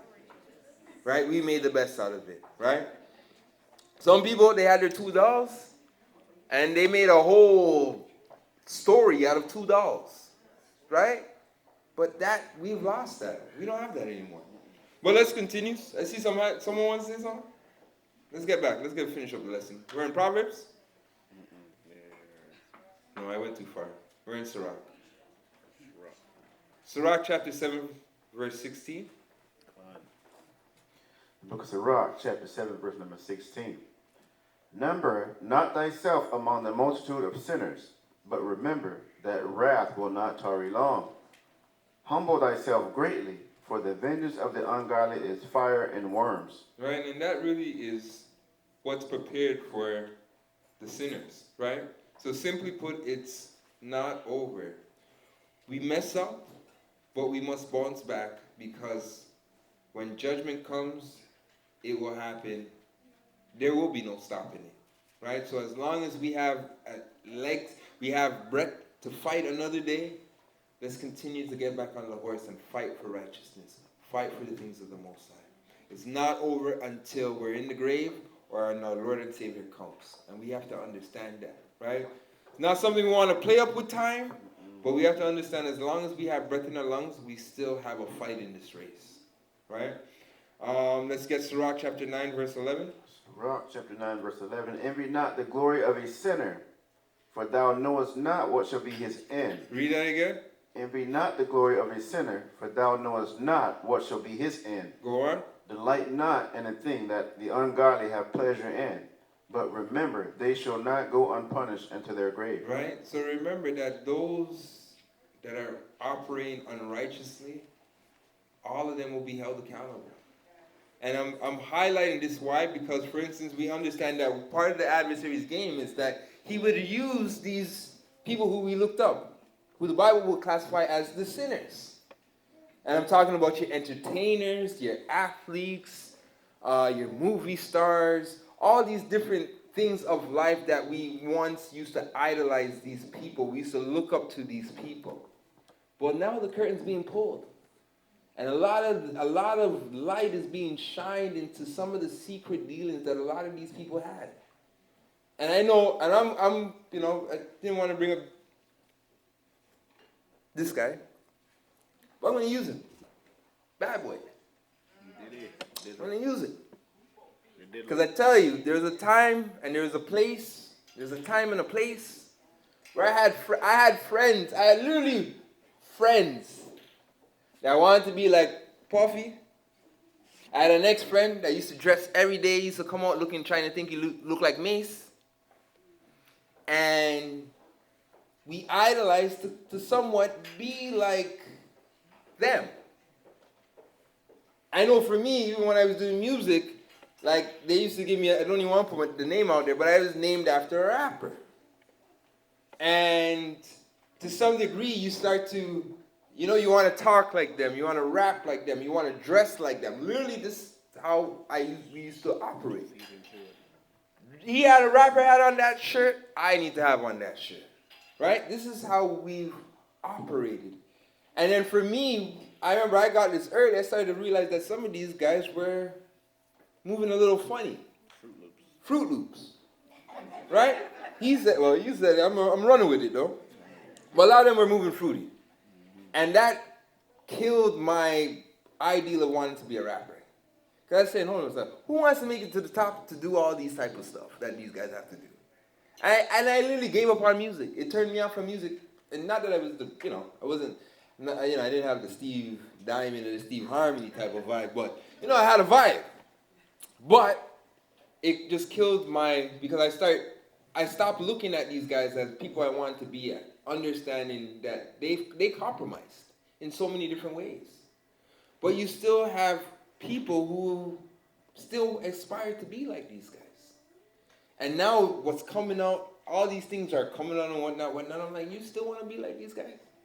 You still envy these people? So I know for them it was the parties, it was the girls, it was the fashion, it was all these things that a lot of us envied and coveted, and it felt like we wanted a part of that. We wanted to be just like them. Now do you still want to be just like them? With some of these secret parties that's going on? And I look at that, I'm like, hell no. But this is who we envied. And I'm like, is it worth gaining fame or the deception of it? Because truly and truly, they're not really rich, because we can see at any moment at a time, all their assets, all their finances can be taken away from them. And we're seeing that. And one by one, they're being taken down. But we understand the game. What's the game? Judgment starts with the children of Israel. So this is part of the judgment that's coming. All these things that were being done under the dark are being brought to light. And eventually Edom, whether it's Edom, whether it's not, the Most High is allowing them all, one by all the sinners, to be pulled off of their high horse. Because Babylon is falling, everything has to fall with it. Even the deception and the lies that were used to make Babylon the place to be. Everything that they used to sell the American dream has to come down as Babylon starts to fall, or is falling. Right? So we're seeing that they're starting with Jacob. Eventually everything will come down. But let's get Revelations. Revelations chapter 3, reading 13 down to 19. He that hath an ear, let him hear what the Spirit said unto the churches. And unto the angel of the church of the Laodiceans write, These things said the Amen, the faithful and the true witness, the beginning of the creation of the Most High. I know thy works, that thou art neither cold nor hot. I would thou wert cold or hot. So then, because thou art lukewarm, and neither cold or hot, I will spew thee out of my mouth. All right, and this is the time that we're heading in. Time where we need to get hot, or you just need to be cold. One or the other. But this is the time that we're heading in. It's either we're getting hot for the Most High, preparing for the day ahead, or we're just going to wax worse and worse, only to be judged with this world. Go on. Because thou sayest, I am rich, and increase with goods, and have need of nothing, and knowest not that thou art wretched, and miserable, and poor, and blind, and naked. Right? And this is sometimes the deception of thinking we're well off. So in their eyes, we're good. We got finances, we got resources, we got houses. In fact, we're living in heaven. But the reality is they were spiritually poor. They were naked. Right? They couldn't see themselves. They couldn't see their sin. Go on. I counsel thee to buy of me gold, tried in the fire. Right? So I counseled you to go get some adversity. Go through adversity. As I said, there is a blessing of going through adversity. Because going through adversity leaves you to understand that, you know what? Whether I have it or I don't have it, I'm still good because the Most High will still provide for me. I've been in every scenario, and the Most High has always provided for me. You cannot go through that if you have never experienced some adversity in your life. Adversity, there's a blessing to it, right? We just got to see it. Go on. That thou mayest be rich. Right? So get some adversity that you can be rich. You can become that gold tried in the fire. Go on. And white raiment, that thou mayest be clothed. And Right? that So going through that chastisement, not only it's going to make you better, but it's also going to cleanse you as well. Right? Fire, gold needs to go through fire go through fire in order to do what? To get rid of the impurities. So that's another reason we're going through these adversities, to learn these lessons, so that eventually we can come out on the other side with our raiments. We become naked when we sin. We gain raiments once we start operating in righteousness. That's how we maintain our clothing. Go on. And that the shame of thy nakedness do not appear. Go on. And anoint thine eyes with eye salve, that thou mayest see. As many as I love, I rebuke and chasten. Be zealous, therefore, and repent. All right. So the more we receive in this world, the more we close our eyes to the ways of the eternal fire. If he brings us down to a low estate, we must accept the chastisement and repent so that we don't receive the fire that will consume the wicked. Now, the question that I always ask it, and I ask myself this, is why does the Most High always have to bring us to a low estate for us to finally get it? Why can't we understand this and see this before we reach to this point? Right? I'm just saying, we all have to ask ourselves that question and examine that. But I'm saying, guys, I don't want it to reach to the point where we're pretty much almost destroyed before we understand this. Right? Let us repent while we still have time. Because we're going to go through it. But to the depths of where this goes, some may not get it until they're behind bars in one of these camps that they have waiting for those that don't want to receive the mark of the beast. Right? I'm praying that we don't have to go through that to learn this lesson. Right? Go on. Let's get Proverbs chapter 23, verse 24. We're just going to bring this home now. Proverbs chapter 23, verse number 24. The father of the righteous shall greatly rejoice, and he that begetteth a wise child shall have joy of him. Thy father and thy mother shall be glad, and she that bare thee shall rejoice. My son, give me thine heart, and let thine eyes observe my ways. For a whore is a deep ditch, and a strange woman is a narrow pit. Right? So the Most High is still asking these questions. We understand the whore. Anybody know who the whore is? Babylon. Read that again. For a whore is a deep ditch. No, read it. Start from the top. Thy father and thy mother shall be glad, and she that bare thee shall rejoice. My son, give me thy... Right? So hold on. Thy father and thy mother shall rejoice and shall be glad. And we know they're going to rejoice and be glad if we hearken and do what they say. Which father are we speaking about here? The Most High and the Holy Spirit. Right? Go on. My son, give me thine heart, and let thine eyes observe my ways. For a whore is a deep ditch, and a strange woman is a narrow pit. Right? So a lot of times, what do? We forsake the Father, and we've entangled into ourselves into this woman wearing scarlet array that the Bible calls her Babylon the Great. We've all adjoined ourselves into this harlot that we call the Western world, North America. Go on. She also lieth in wait as for a prey, and increases the transgressors among men. Right? So if she increases the transgressors, we've all bought into this ideal of the Western world. The things that come from the Western world. The holidays that are attached in the Western world. To some degree, all of us bought in at one point or another. Right? If it wasn't Christmas for some, it was Easter for the others. If it wasn't Easter for something, it was, Halloween, or it was Saints' Day, or whatever they packaged it up, or is Remembrance Day. We've all, to some degree, have drunk from this cup. Right? Go on. Who hath woe? Who hath sorrow? Who hath contentions? Who hath babblings? Who hath wounds without cause? who had redness of eyes, they that tarry long at the wine, they that go to seek mixed wine. Look not thou upon the wine when it is red, when it giveth his color in a cup, when it moveth itself aright. At the last it biteth like a serpent and stingeth like an adder. Thine eyes shall behold strange women, and thine heart shall utter perverse things.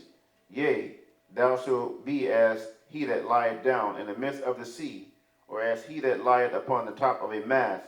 They have stricken me, shalt thou say, and I was not sick. They have beaten me, and I felt it not. When shall I awake? I will seek it yet again. Right? So we got all of this from Babylon. And even though this is talking about physical drink and whatnot, but we've, from a spiritual realm, we've drunk from the cup, got drunk enough of Babylon, felt, some of the injustice, felt some of the things that we felt in Babylon. And guess what? After our drunken state, after they've beaten us, after they've stripped us and done all this, we get back up and we do it again. When's the next one? Right? So we must see the world for what it is. It has become a world of harlotry and drunkenness. Many traps are laid by Satan to catch the righteous, and we must see them first. We operate in a drunken state spiritually, and much like a drunkard, if we are not careful, our drunken state will be before the world to see. A drunkard, no matter what detestable things happened the night before, he will still return to his drunkenness.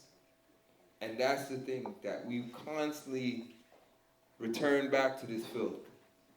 Thinking, you know what, we'll get it right this time. The reality is we'll never get it right as long as we're looking for hope from this construct, from Babylon. It was never, as I said, this is not our rest. This is not our home. Right? This is really and truly our prison and our place of captivity. Let's get Mark chapter 1, verse 3. Book of Mark, chapter 1, verse number 3. Right? You ever seen that though? And some of us have felt that. Where we've gotten drunk. We're like, man, that was a bad night. And then, some of us have that mindset. So I felt that way before, and I'm like, yo, never again. I got possessed. I tell you guys the story about all this time, right? Where I literally felt like I got drunk and got possessed by a demon. I don't like that feeling. I don't like any feeling where I'm not in control of myself. Some people live for that feeling and embrace that feeling. Be like, when can we do it again? That was incredible. In fact, they got movies, Hangover 1, 2, and 3. Right? And you got some people that want to live their life like a hangover. Right? When's the next hangover? When's the next rave? I just want to get smashed, bro. You know what I mean? Like, you have some people that operate under that mindset, right? Let's get Mark, though. The book of Mark, chapter 1, verse number 3. The voice of one crying in the wilderness, prepare ye the way of the Most High, make his path straight. John did baptize in the wilderness, and preached the baptism of repentance for a remission of sins.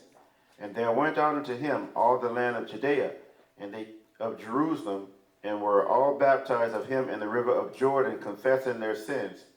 And John was clothed with camel's hair, and with a girdle of a skin about his loins, and he did eat locusts and wild honey. Right? So sometimes we go through times where we feel alone. So we can imagine in John's scenario, John, he probably felt alone being the only one out there preaching repentance. Sometimes we go through times where we feel like we're missing out of everything and life is just passing us by. Have you ever felt that way, guys?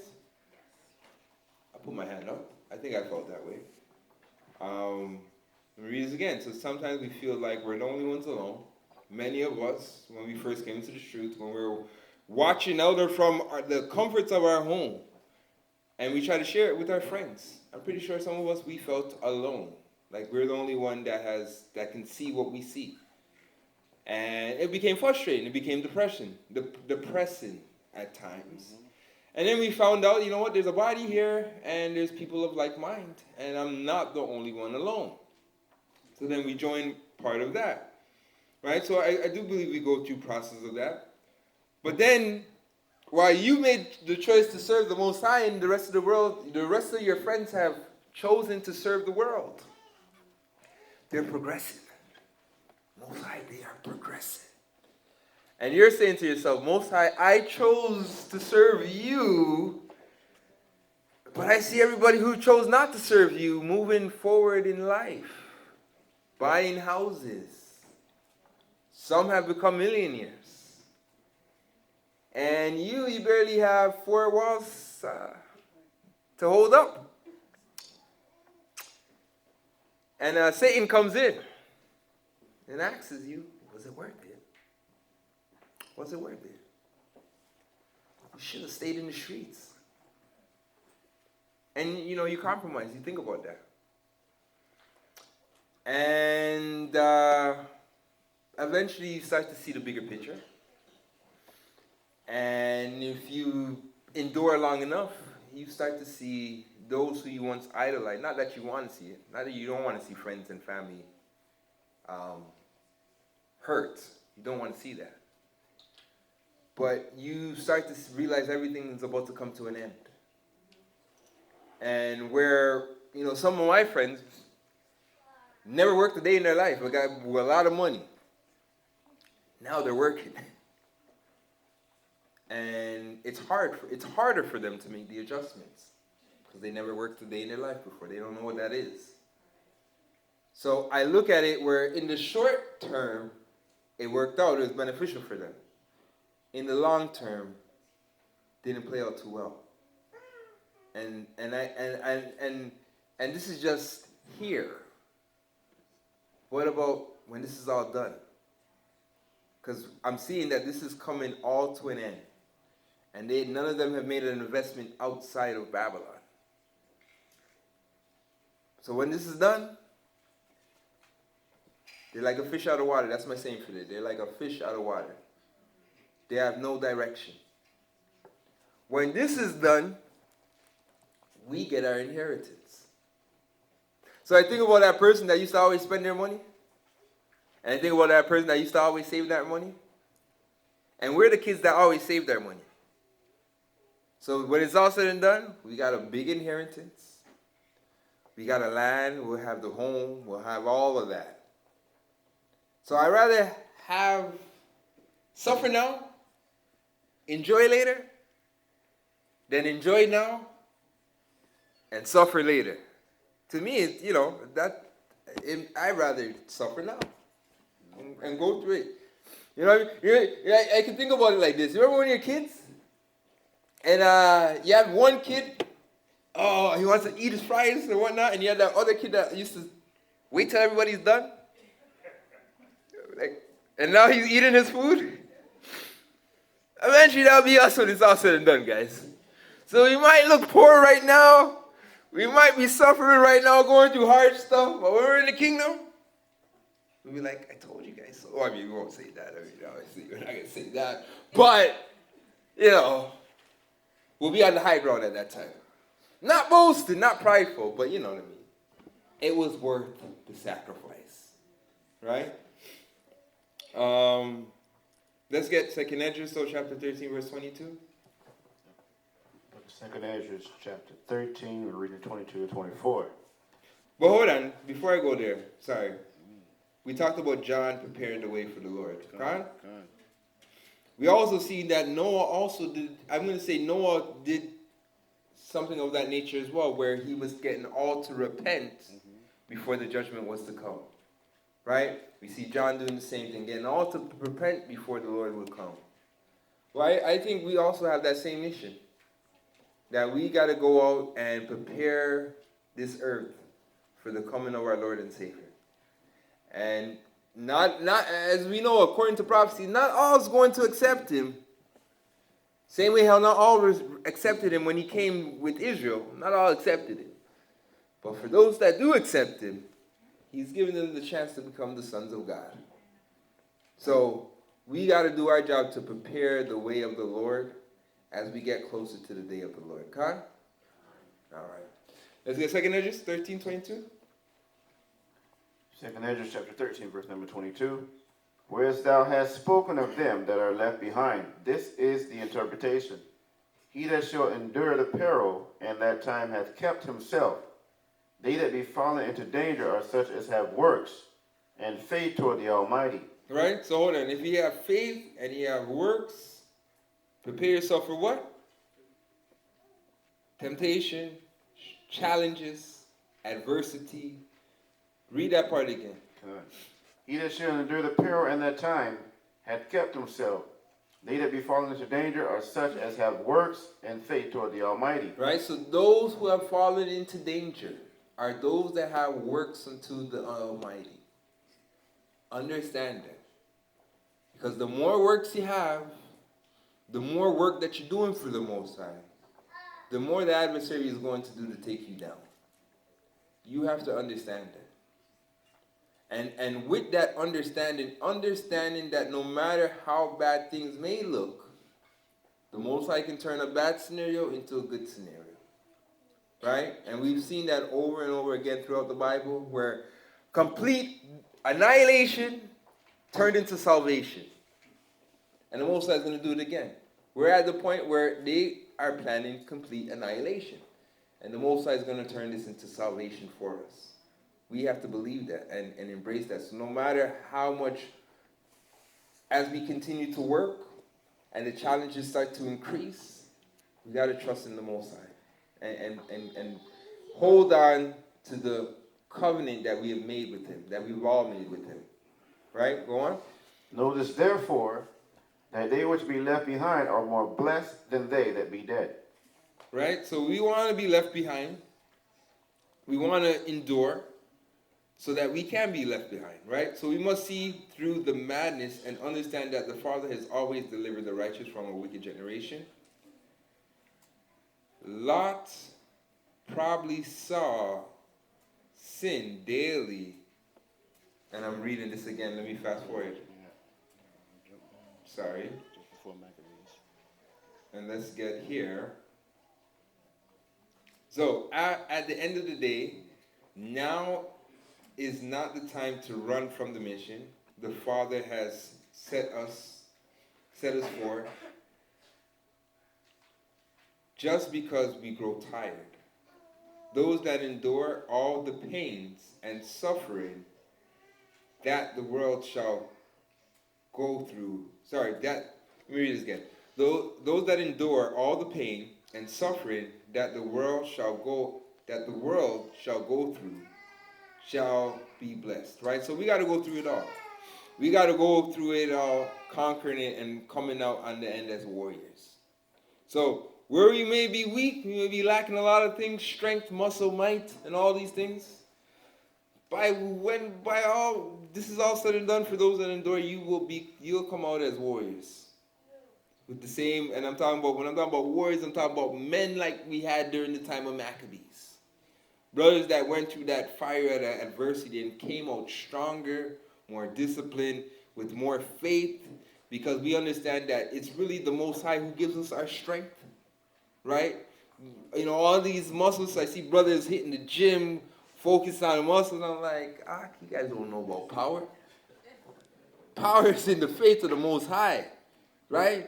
Power is being able to take Obadiah and go face the biggest giant. That's power, right? King David, can? See, even he knows. But that's what the Most High is our strength. The Most High is our power, right? So He will make us bring down, the armies and whatnot. He will get us, give us the strength to migrate. We're just trying to do our part in order that He can use us, right? So we're going to train. We're going to go on walks. But at the end of the day, with all the walks we do, nothing will prepare us for the time. It's really the Most High that's going to carry us through the time ahead, right? But we believe it and we apply it, so we're going to try to form the discipline to get through it. But the Most High, where we are lacking, and this is what we're really trying to say, where we are lacking, He will make up the difference, right? Let's get 2 Maccabees chapter 6, verse 11. 2 Maccabees chapter 6, reading from 11 to 16. And the others that had run together caves nearby to keep the Sabbath day secretly, being discovered to Philip, were all burnt together because they made a conscience to help themselves for the honor of the most sacred day. Right? So when they make laws not to keep the Sabbath, will you still keep the Sabbath? I don't know, guys. COVID look a little dicey. I'm not talking about online. They didn't have online going in caves. You see what I'm saying? You see I'm talking about the convenience of Babylon? But we got to come together. We got to have the holy convocation according to the law. So for them, they were like, no, don't keep the Sabbath. These people were like, no, we're keeping the Sabbath, and we're going in caves to keep the Sabbath. This is where this is going. Hebrews chapter 10. Right? Eventually, because one of the things they're trying to form is, in order to be on the internet, you gotta have the chip. So there'll be no internet. See what I'm saying? So eventually, will we, with the laws against us, still choose to come together to keep the Sabbath? Or will that be, I'm too afraid of that. Deacon, they're gonna track us. I don't want to be in caves. It's too much. Let me just stay home and receive the mark of the beast. Right? What will be the mindset that we have during this time? They're already talking about trying to control our speech and taking away freedom of speech. Will you still share the Bible? Right? Will you still keep the Shabbat? And to be honest, we could all say, yeah. But we will know when the time is appointed. Right? So, yes! I give you all the yes. But when the time comes, we will see who's who. Right? And that's the reality of the matter. But I encourage you to do what the Most High encourages you to do, and to be willing to die for His law, statutes, and commandments. To be willing to die for the principles and the doctrine that came with Christ. Because even in death, you're still not separated from that reward. Right? Let's continue though. Now I beseech those that read this book, that they be not discouraged for these calamities, but that they judge those punishments not to be for destruction, but for a chastening of our nation. For it is a token of His great goodness, when wicked doers are not suffered any long time, but forthwith punished. For not as with other nations, whom the Most High patiently forbeared to punish, till they become to the fullness of their sins, so dealeth He with us. Least that being come to the height of sin, afterwards He should take vengeance on us. And therefore He never withdrew or withdraweth His mercies from us. And though He punished with adversity, yet doeth He never forsake His people. Right? Now, does everyone understand that? So when we look at it, for instance, the Most High sent epiphanies against us because we started to fight amongst ourselves. Right? Epiphany came, and Epiphany was allowed to do all types of monstrosity. You would think all the crimes that he did against the Most High didn't compare to the crimes we were doing against each other. But yet the Most High dealt with us swiftly and gave him a season to continue his corruptness. But at the end of the season, you guys remember what happened to Epiphany? He rotted away. He wasn't even killed. The Most High brought sickness upon him, and he eventually was in so much pain and agony that he just wished to die. And the Most High brought back into remember, everything that you did to my people is exactly why you're feeling what you're feeling. So that's how the Most High will allow the wicked to do what they need to do in order until they reach the height of their sin. Once they reach the height of their sin, it's judgment without mercy. It's Sodom and Gomorrah all over again. So the Most High is going to allow the wicked to do what they will do. It's going to get so bad. I'm going to tell you how bad it's going to get. It's going to get so bad that people on the earth saying the Most High forgot about the earth. They're going to feel like the Most High has turned his back. In fact, when you read Ezekiel, that's what we felt when the Most High was allowing Jerusalem to be besieged. The Most High has kept his, he's not looking at us no more. He's forsaken us. In some people, there is no God. And because of that, it's only going to wax worse and worse and worse. They're talking about a bloody turmoil when they're done with all the confusion that they want to bring about the earth. Right? So the Father has not forgotten us. We have forgotten the path to Him. And that's the reality. The Father has been there all this time. We have forgotten Him. It is our duty to crawl back to the top if need be, by putting all foolishness Satan has to offer by the wayside to reach our goal. Right? So, really and truly, when it comes to the kingdom, when it comes to our restoration as a nation, that's when I'm like Malcolm by the door, by the window.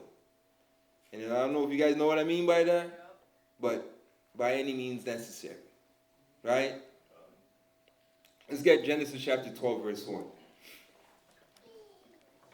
Book of Genesis chapter 12, verse number 1. Now the Most High had said unto Abram, Get thee out of the country, and from thy kindred, and from thy father's house, into a land that I will shew thee. And I will make of thee a great nation, and I will bless thee, and make thy name great, and thou shalt be a blessing. And I will bless them that bless thee, and curse him that curseth thee. And in thee shall all families of the earth be blessed. So Abram departed, as the Most High had spoken unto him, and Lot went with him, and Abram was 75 years old when he departed out of Haran.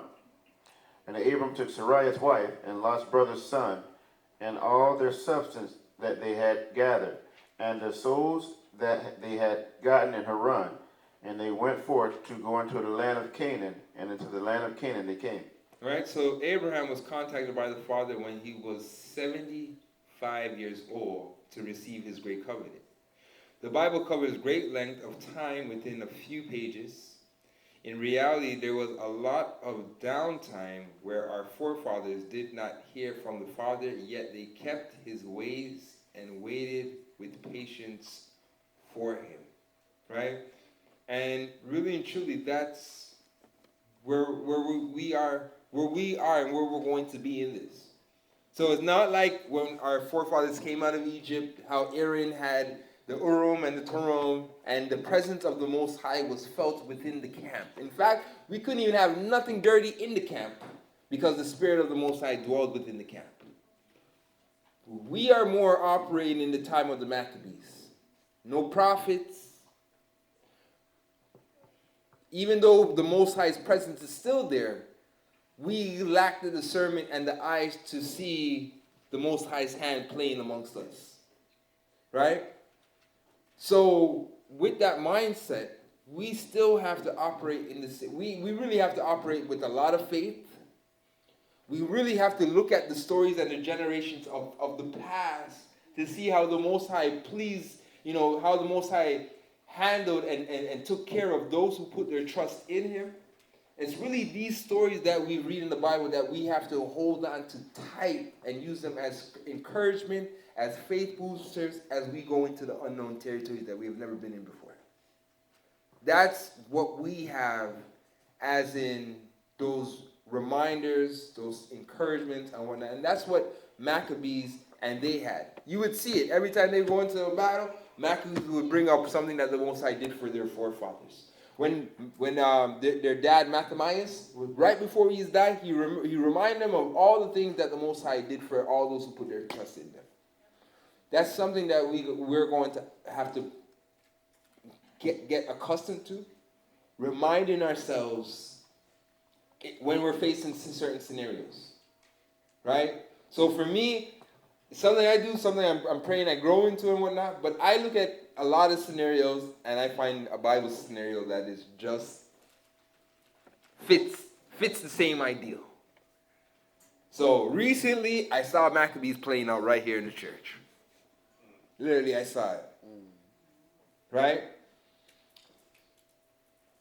I saw King David and Saul play out before. You know what I mean?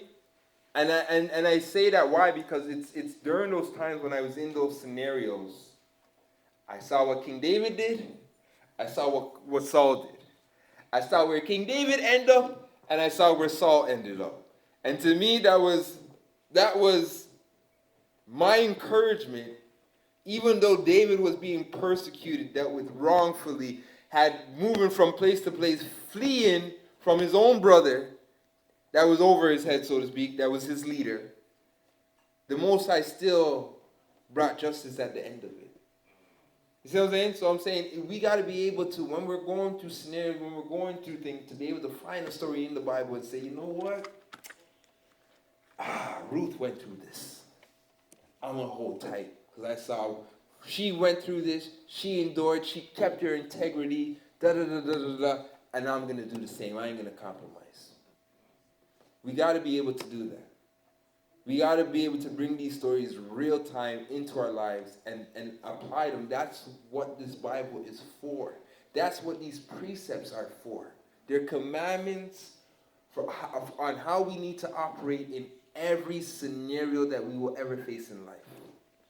The problem is we and I have this problem too, because I'm studying again. I'm in my book trying to do this test again, and it's like I gotta read the theory on something, and the theory sometimes is hard to grasp in my head.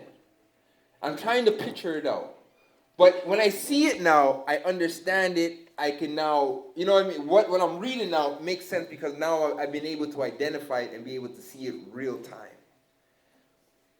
We have to now be able to do that with the Bible, right? So I don't know if you guys understand what I'm trying to say, but it's like seeing stuff in theory and understanding the theory, but then how does that apply in real time? That's the next part of the learning that we now have to grow into, being able to understand. We understand the theory.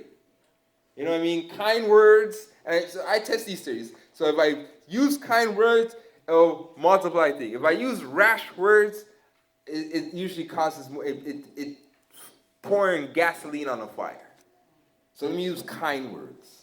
All these theories, all these principles, we got to put them into real time and practice them. If not, then you'll only understand the theory, but not be able to understand the of applying this in a practical sense, right? Let's continue though. 1 Peter chapter 1, verse 3. 1 Peter chapter 1 and verse number 3.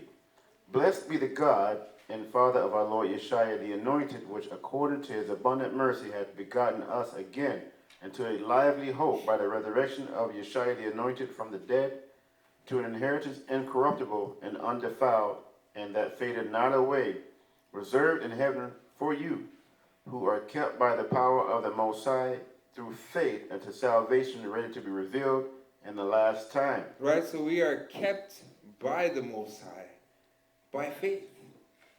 So believing and applying that belief on a daily basis, that's what keeps us under his hedge of protection.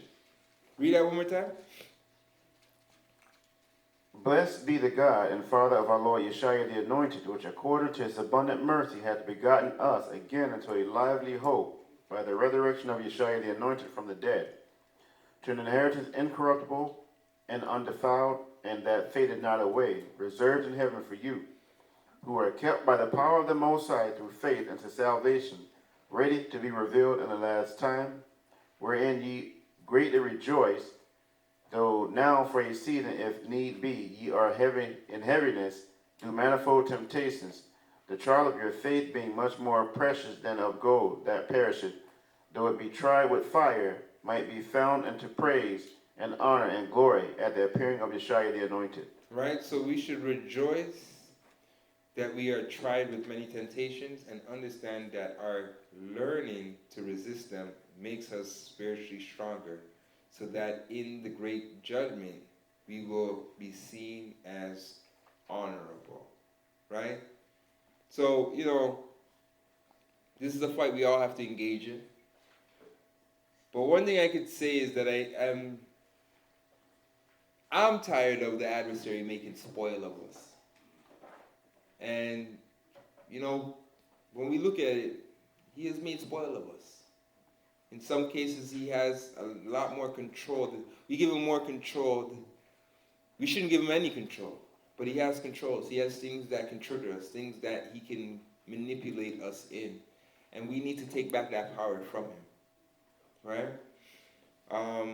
Let's get Sirach, chapter 17, verse 26. Khan. The book of Sirach, chapter 17, verse 26. Turn again to the Most High and turn away from iniquity, for he will lead thee out of darkness into the light of health, and hate thou abominations vehemently. Right? And hate thou abominations. Actually, I'm going to say hate them a lot, right?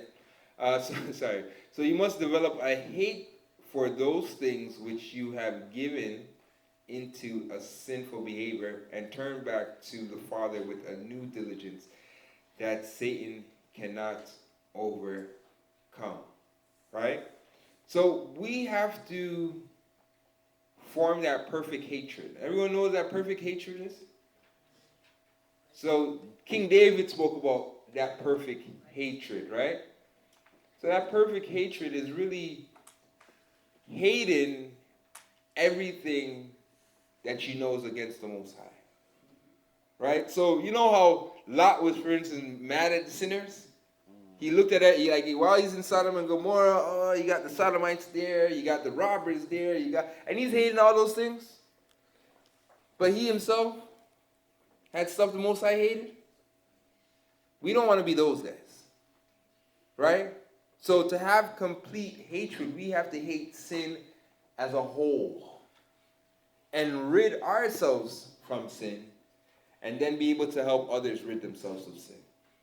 Right? And this is what Christ is talking about. You have not dealt with the beam. You want to help everybody with the beam in their eyes. And yet you have not worked on yourself to remove your own beam out of your own eye. This is where, as I said, that hatred, we have to hate when we commit sins contrary to hate ourselves. And through that hatred, be able to, I talk about it's like a cultivated land. We got to get rid of all the weeds that are choking the plant that the Most High has planted. And that comes with looking at the field, examining the field, and burning all the plants that are not of the Most High. Right? Let's get Matthew chapter 13, verse 3. All right. So in the book of Matthew, chapter 13, reading 3 down to 23. And verse 3 reads, And he spake many things unto them in parables, saying, Behold, a sower went forth to sow. And when he sowed, some seed fell by the wayside, and the fowls came and devoured them up. Some fell upon stony places, where they had not much earth, and forthwith they sprung up, because they had no deepness of earth. And when the sun was up, they were scorched, and because they had no root, they withered away. And some fell among thorns, and the thorns sprung up and choked them. But others fell unto good ground, and brought forth fruit, some 100-fold, some 60-fold, some 30-fold. Who hath ears to hear, let him hear. And the disciples came and said unto him, Why speakest thou unto them in parables? He answered and said unto them, Because it is given unto you to know the mysteries of the kingdom of heaven, but to them it is not given. For whosoever hath to him shall be given, and he shall have more abundance, but whosoever hath not, from him shall be taken away, even that he hath. Therefore I speak to them in parables, because they seeing see not, and hearing they hear not, neither do they understand. And in them is fulfilled the prophecy of Isaiah, which said, By hearing ye shall hear, and shall not understand, and seeing ye shall see, and shall not perceive. For this people's heart is waxed gross, and their ears are dull of hearing, and their eyes they have closed, lest at any time they should see with their eyes, and hear with their ears, and should understand with their heart, and should be converted, and I should heal them. But blessed are your eyes, for they see, and your ears, for they hear. For verily I say unto you, that many prophets and righteous men have desired to see those things which ye see, and have not seen them, and to hear those things which ye hear, and have not heard them. Hear ye therefore the parable of the sower. When anyone heareth the word of the kingdom, and understandeth it not, then cometh the wicked one, and catcheth away that which was sown in his heart. This is he which receiveth seed by the wayside. But he that receiveth the seed into stony places, the same is he that heareth the word, And anon with joy receiveth it, yet hath he not root in himself, but dureth for a while. For when tribulation or persecution arises because of the word, by and by he is offended. Right? Now, do we have some of these seeds here? I believe so. I think the question that we have to ask ourselves is, what seed are you? Right? But you have some, and that's why I said when we reach to that time of persecution, we're going to know who's who. But you're going to have some seed when persecution comes. Guess what? I'm home. I'm pilgrims. I'll be a pilgrim from home, Deacon. You're going to have some that are going to say that. Some that are, yeah. But I said, when tribulation comes, we'll know. Right, Chris? Like I saw, I was thinking like Kanye West, he went to that phase where he was making all that music about God and everything was great. And then he recently came out and said he doesn't believe in God anymore because he prayed and God didn't answer his prayers. So why would I follow a God that doesn't answer my prayers? Yeah. But I mean, you know, In all his ways, that's right. do you think that Kanye West thing would have worked here? I would say no. Maybe, you know what, let me not. I mean, here, Toronto, no, I can't speak for everybody. But he took the church on a ride. He gave them that false narrative, right? And to be honest, and I'm not going to condemn him. Only the Most High knows his heart and whatnot. But I'm saying from a church perspective, they should have said, go sit down. I have classes for you to come into. And you got to go through the process like everybody else before we believe you. Because think about it. You think you could have went in that and did that? You know what? I'm going to need the choir and I'm going to use them on my next rap album. But why did they do that? Kanye has money. So time and time again, we see the church will send out for who financially has the money. That's why I said that wouldn't apply here. Because as I said, we're commanded to test every spirit. So a man can't just tell me, oh, I'm following Christ now. Which seed are you, buddy? Which seed are you? We'll see at the end of this controversy where you stand. And he showed you where he stands. Right? So he took us, not us, took the church. Majority of the churches who bought into that idea, I'm going to say predominantly the Sunday church. I'll say that. Predominantly the Sunday church bought into that lie. Right? But you can't have it both. You can't be in bed with Baal and in bed with Christ. And he was. Right? Look at his women that he has around. Like, just how he operates. Let me just stop off all these guys. Right? Let's continue. Verse number 22. He also that receives seed among the thorns is he that heareth the word, and the care of this world, and the deceitfulness of riches. Wait, well, let me pause again. Sorry, brother. No worries. That's no different than Obama going in front of the church and singing a gospel song. And the church is looking at him like, all praises to the most, like they're looking at that's from God himself. We have a president but yet the agenda that he wrote into policy for all 50 states, that's against God, Doc. We got a problem. From a church, we got a problem here. So they were more, that's the compromise that we're seeing amongst the churches. This man's lifestyle doesn't reflect your lifestyle. But yet, because he dresses well, he's respected in the world, we'll give him a platform. And we've given so many people a platform that only come in to destroy us or come in with a false narrative or give us a false hope because we believe in them. He's a God-fearing man. That's not in his bedroom. When Satan himself appears as the angel of light. Right, that's exactly what it is. And the thing is that we fall for it over and over again. And we have to start taking accountability. We have to start holding the churches accountable. And the fact that nobody is doing it allows them to continue with this without going unchecked. Right? Let's go on. Alright. So we're at the rest, we're at verse 322 from the top. He also that receiveth seed among the thorns is he that heareth the word, and the care of this world and the deceitfulness of riches choke the word and becometh unfruitful.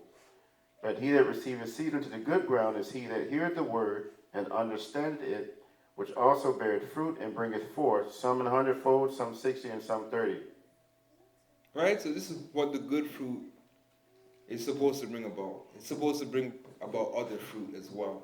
Right? And so this is where we got to examine ourselves. What seed are you? So become the seed on good ground and finish this course the Father sent you on, and receive the goodness that is to come from for all eternity. And with that being said, Shabbat Shalom, family.